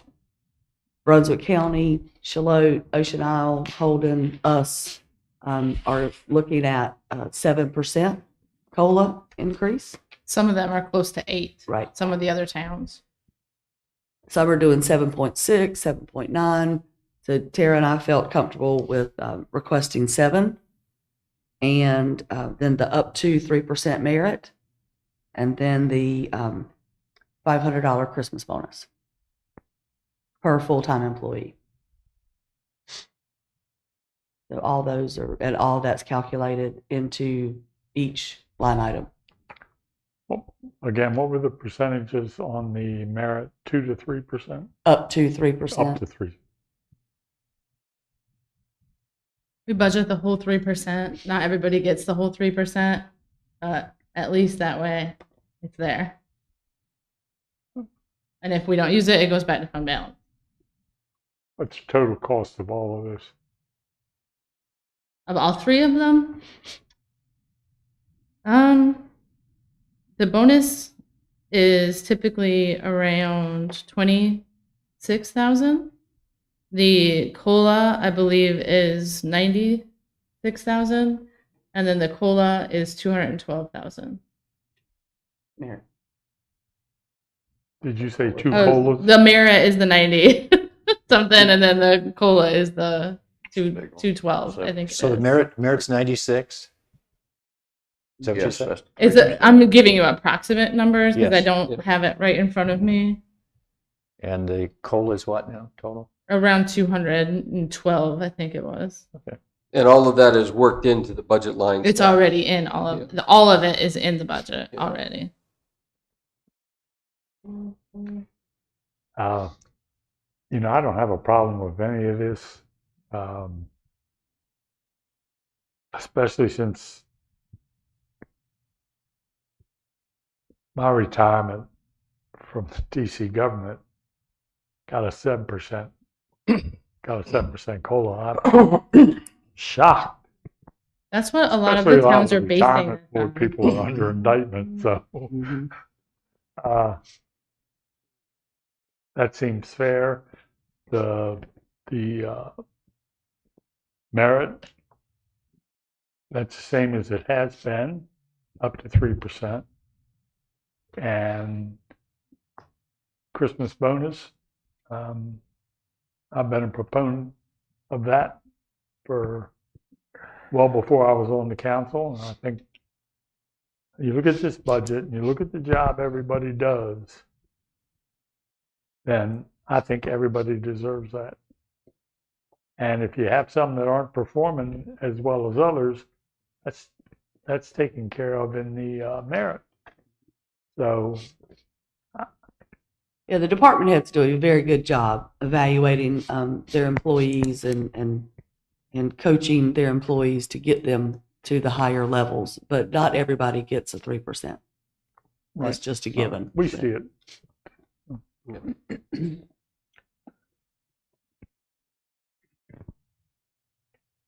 So we good with that? So for right now, though, these numbers are all just, we're not deciding anything today. These is just up for consideration. We do need a direction because I need to give you something more updated next week. So we're kind of trying to get a feel of where everybody kind of stands. So that way next week I can give you a closer, and then May 2nd, a final, so that we can set a public meeting. So the 7% that you're saying that other municipalities are putting forth, that's what's being proposed, right? Do we know that anybody's settled on 7% yet? The budgets usually are not set until June. Right. So this is communication between the towns and the county itself of what everybody is actually bringing. Yeah, so essentially, I guess from where I'm looking at it is if we were to look at the 7, the 3, and the 500, it would give us a most expensive scenario for salary increases. And then as we look at the budget going forward, there would be opportunity for us if we felt that things needed to be adjusted, they could be adjusted downward. But if we went with this would give us the most costly option. And the So, 7% is what all of the administrators are recommending. At the minimum. Because some of them are Right. 7.9, 7.6. I think we were the lowest. I think the Fed this year was 6.9 on the calendar year on the proposal. that And went I out. understand. I just think that the federal government is spending money left and right, and it's gotten us in a world of hurt. So from my perspective, looking at our town compared to the federal government, we don't want to follow their example. Sorry. That's just the number that's out there for. Oh, I know. that's being I'm just put saying out there. that this So, is where the discussion will yeah. come in down the line. Yeah. I just think that the amount of money that's coming out of the federal government right now has fueled the inflation situation we're all dealing with right now. And if the inflation situation, I know this is probably for further down the line, I'll say the same thing again later. If the inflation situation does not get under control, increasing somebody's salary by 7% may have a negative offset to where we'll have to let people go because of the rest of the inflation will come up so high. Just starting to throw that out there, something to think about. That leads to my next question. Will this constitute, I think your comment there was, it was staying at 16 cents per $100 value with this budget.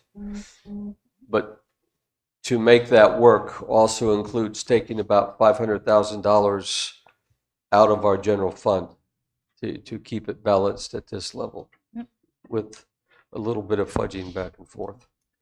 Second question on the COLA, which I basically agree at this point in time with the COLA.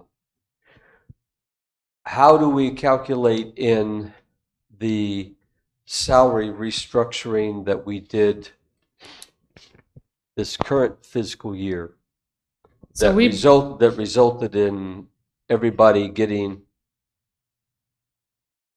What we a did was fairly bring our decent pay salaries. raise? We brought our salaries up to Ocean Isle Beach. Is what we did with that, or with the salary structure. I'm not sure how. But in what that your question is in that salary structure, each individual took their same place within the range that they had, and just moved it up and bumped it up to a higher cost. So in addition to the merit last year and the holiday bonus last year, we basically had a COLA increase that raised it up. Now, not everybody else did that. So because it brought us up to where they were at already, the other towns. We were coming up to Ocean Isle Beach last year. Yeah, we brought ourselves in line, and the adjustments or the reclassifications that were made ranged from a couple of $100 to a little over a couple of thousand for the individual employee. It just depended on where they were sitting when they were reclassed.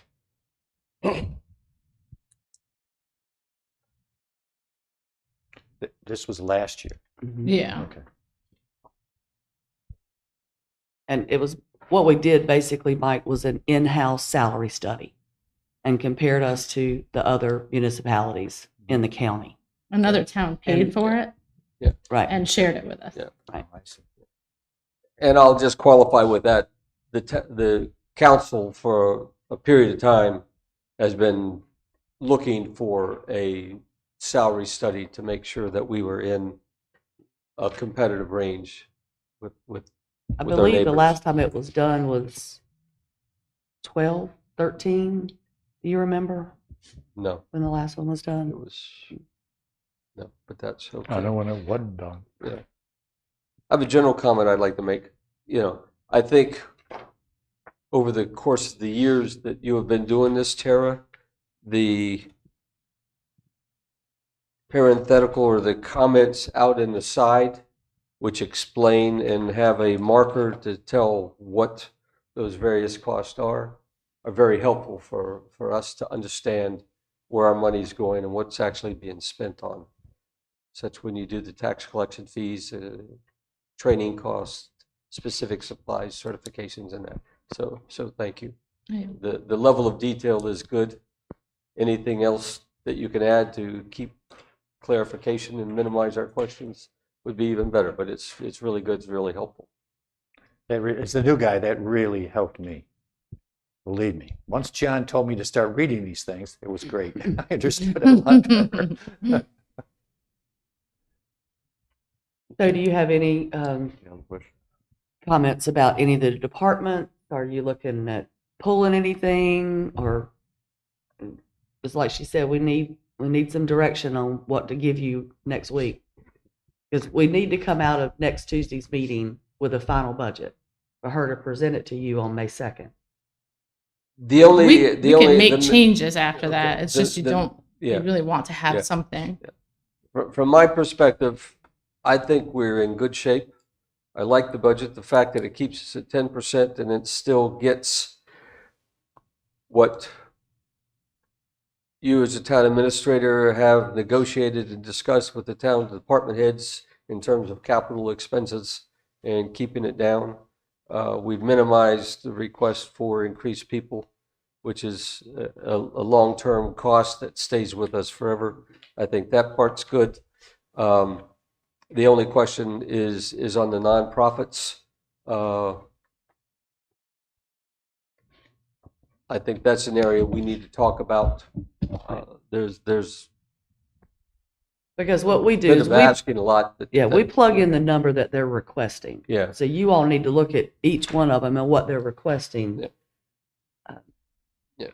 And decide on, what you are willing La- to la- allow. This year, they're requesting a little over 36,000, and last year we allocated 12,500. So we have not in the past been there, but Do you want to go through and discuss each nonprofit separate? And where you kind of are at with it, with the funding? So let's just start and go down the list. Ingram that- Planetarium is asking for 10,000.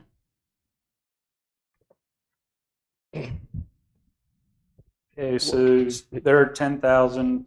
Last year we were at 3,500 with them, and one of the factors that I tend to look at most is the administration fees or percentage. I think last year we were 2,500. 2,500. Yeah. I must wrote that one down then. Yeah. And I add into that they got one tremendous grant, $392,000. I think it's good to support and indicate our support for the planetarium specifically. But I think the $2,500 we did last year is significant. Is a good indication. I agree with that. It was I was startled at the amount of money they brought in this year, which is wonderful. Wonderful for the planetarium, wonderful for the what else do they deal with? They deal with the aquarium, right? Museum. That's it. I think they've done a great job of what they've done, and I think we should probably stick with what we did last year. They've done well. I have some different thoughts on that. When the town, right? Go ahead, Charlie. Go ahead. When the town first started funding the planetarium, it was supposed to be on a sliding scale downward. It wasn't supposed to be a forever thing.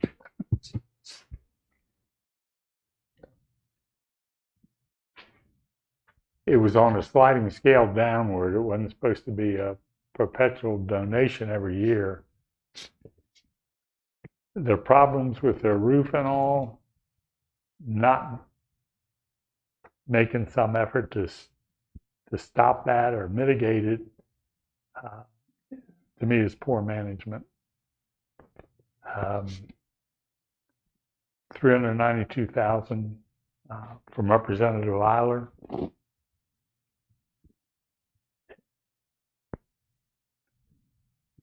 The museum is in Ocean Isle. They get a kick from Ocean Isle.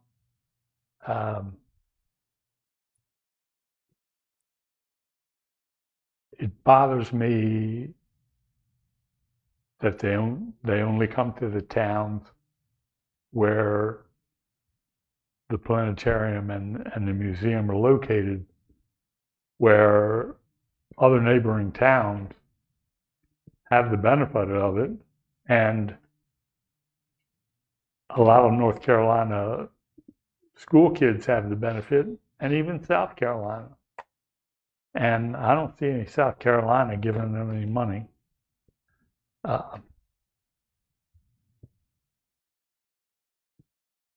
I think our money can help some of these other agencies better.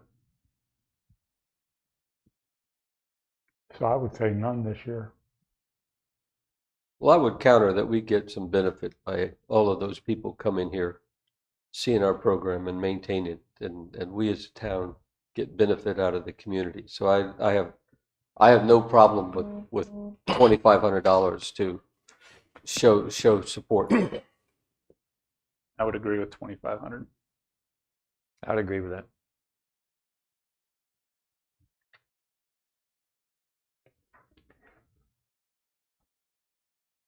Twin Lakes.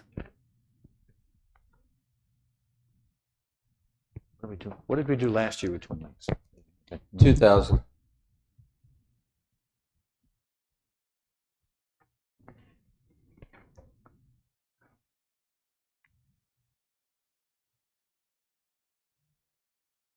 I would say it's a very local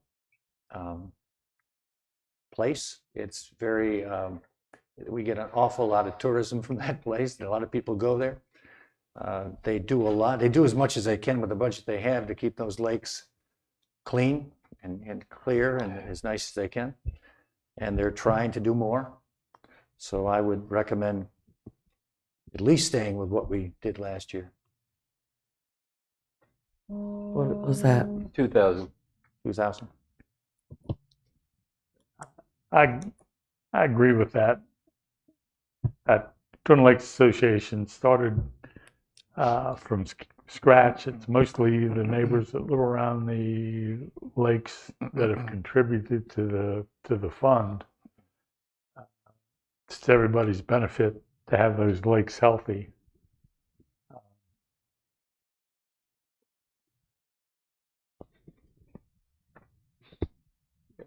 I'd think about kicking it up to 2,500.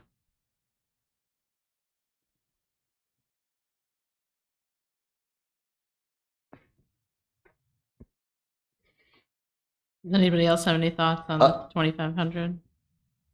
I'm comfortable with keeping it at 2,000. I'll go 2,000 as well. Rather than going up. That's fine with me. Yeah, that's fine. 25? 2. 2. The sky's the limit. So looking at this one, if you look at their spreadsheets, there's a significant, what I would consider significant salary for the CEO involved in this one. I understand what we're trying to do, but with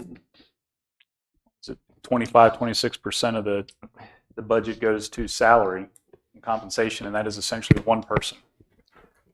What I can tell, it goes straight to the CEO. So I would definitely think 5,000 is not going to be in my wheelhouse at all on this one.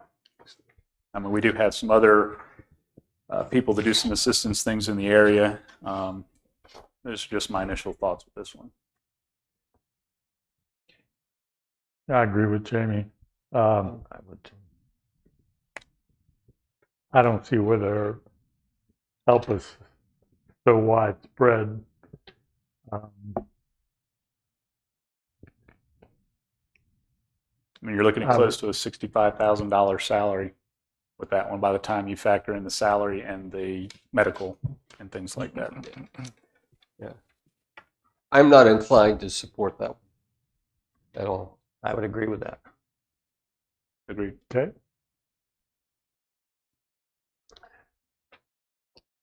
Keep the lower Keep Your Life Care. What did we do last year? Yeah, it's 5,000.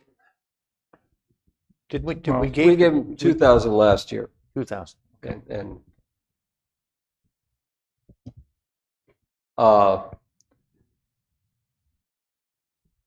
I'm comfortable with the 2,000 just in the knowledge of some of the other grants that have been raised by organizations supporting veterans, for their We Honor program and given to them in the past year. And so I'm comfortable with 2,000. But I like the program, supported the program, have family members participating in the program. So this is clearly a hospice program. yes. And it's clearly with a particular group of veterans. Or is it all veterans? She talked about Vietnam. No. That it's this, any veteran is honored that goes through their hospice program. Okay. And they have groups that support it. The money goes to provide the materials and the equipment and some of the costs associated with providing that support. And with the garden that they are, Veterans Garden that specifically honors programs. But it's any veteran is. Okay. I would agree. I would agree with John on that $2,000. Well, I like the fact that they go to these other towns Yes. and associations, American Legion, the Elks, certainly come to our Veterans Committee. So I agree with the 2,000. Next. Literacy. The Literacy Council. They've asked for 3. Last year we gave them 2,500.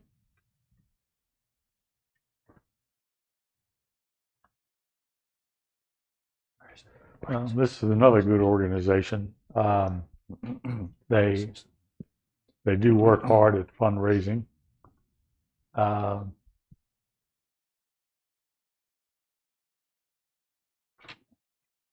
I appreciate the fact their administration fees are low. I'd say A lot of volunteer work that goes into it. Yeah. And there are a lot of volunteers involved in it as well. And the benefit of helping people get their GEDs is a level that changes their life capabilities and prospects. So I think it's very important. I agree with that very strongly, especially with there's a lot of poor people in this area of our state, and kind of what they do, I think, plays a very important part. I think they'd like to up that number that they get every year as far as successfully completing GEDs, and that would be great. But they're working on it, and so I think I would agree with let's do it again. I would say give them the 3,000 they asked for. I'd support that. Yeah, so would I as well. Good idea. Yes. Okay. So Brunswick Family Assistance. And I think we gave them 2,500 last year. Yeah. And that's what they're asking for this year. And I have completely support that. They do great work for our whole county. Yeah, there's no question their outreach is fantastic, and the things they do, and you always see things in the paper that they're involved in and doing, and I've played in their golf tournament a number of times, and they're so thankful to people who do give to them. So I would recommend the same thing. And the toy drive is Toy drive, yes. huge in this county. And then the Old Bridge is only asking for $812.48.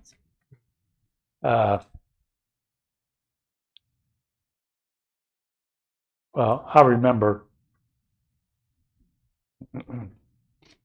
when the idea of saving that bridge first came before the council, well before I was on the council, and I thought, wow, you can't beat this team with anything. And the work they've done and the fundraising, again, they are all volunteers. They don't have any salary overhead. I'd be inclined to give them more than the $812.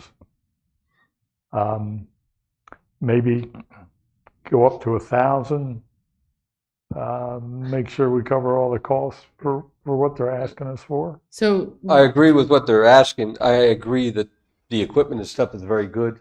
I think from the bookkeeping point of view, 1,000 is easier to work with than $812.48. Yes. Nonprofit requests are project specific for each one of these. So it can't be more than the request. It can only be less than the request because they were very specific in their requests. Oh, okay.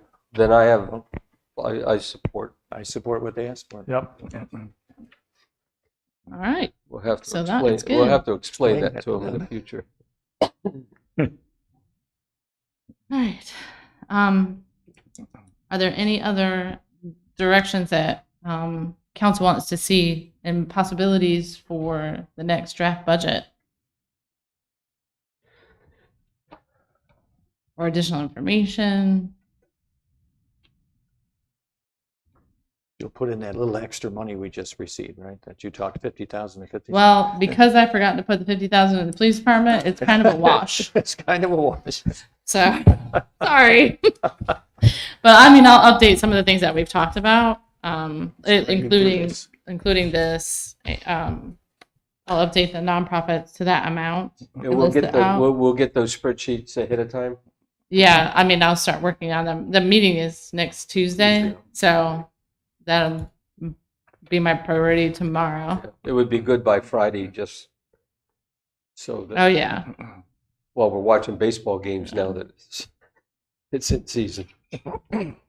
What do we decide about the COLA and the merit and the bonus? I don't think there was any real direction. So keep it in there for now. Okay. Keep it in there. Is that the general consensus? Okay. And then they'll gain about 20,000 out of here. Yeah, so whenever you change accommodation tax, it also changes the general fund revenue side because it adds to the revenue side. So there'll be about 20,000. That'll go up in revenue. Anything else?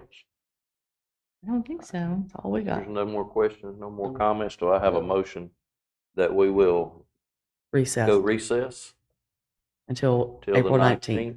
of April? So moved. Second. Do I have a second? Second. No more discussion? All in favor? Aye. Recess.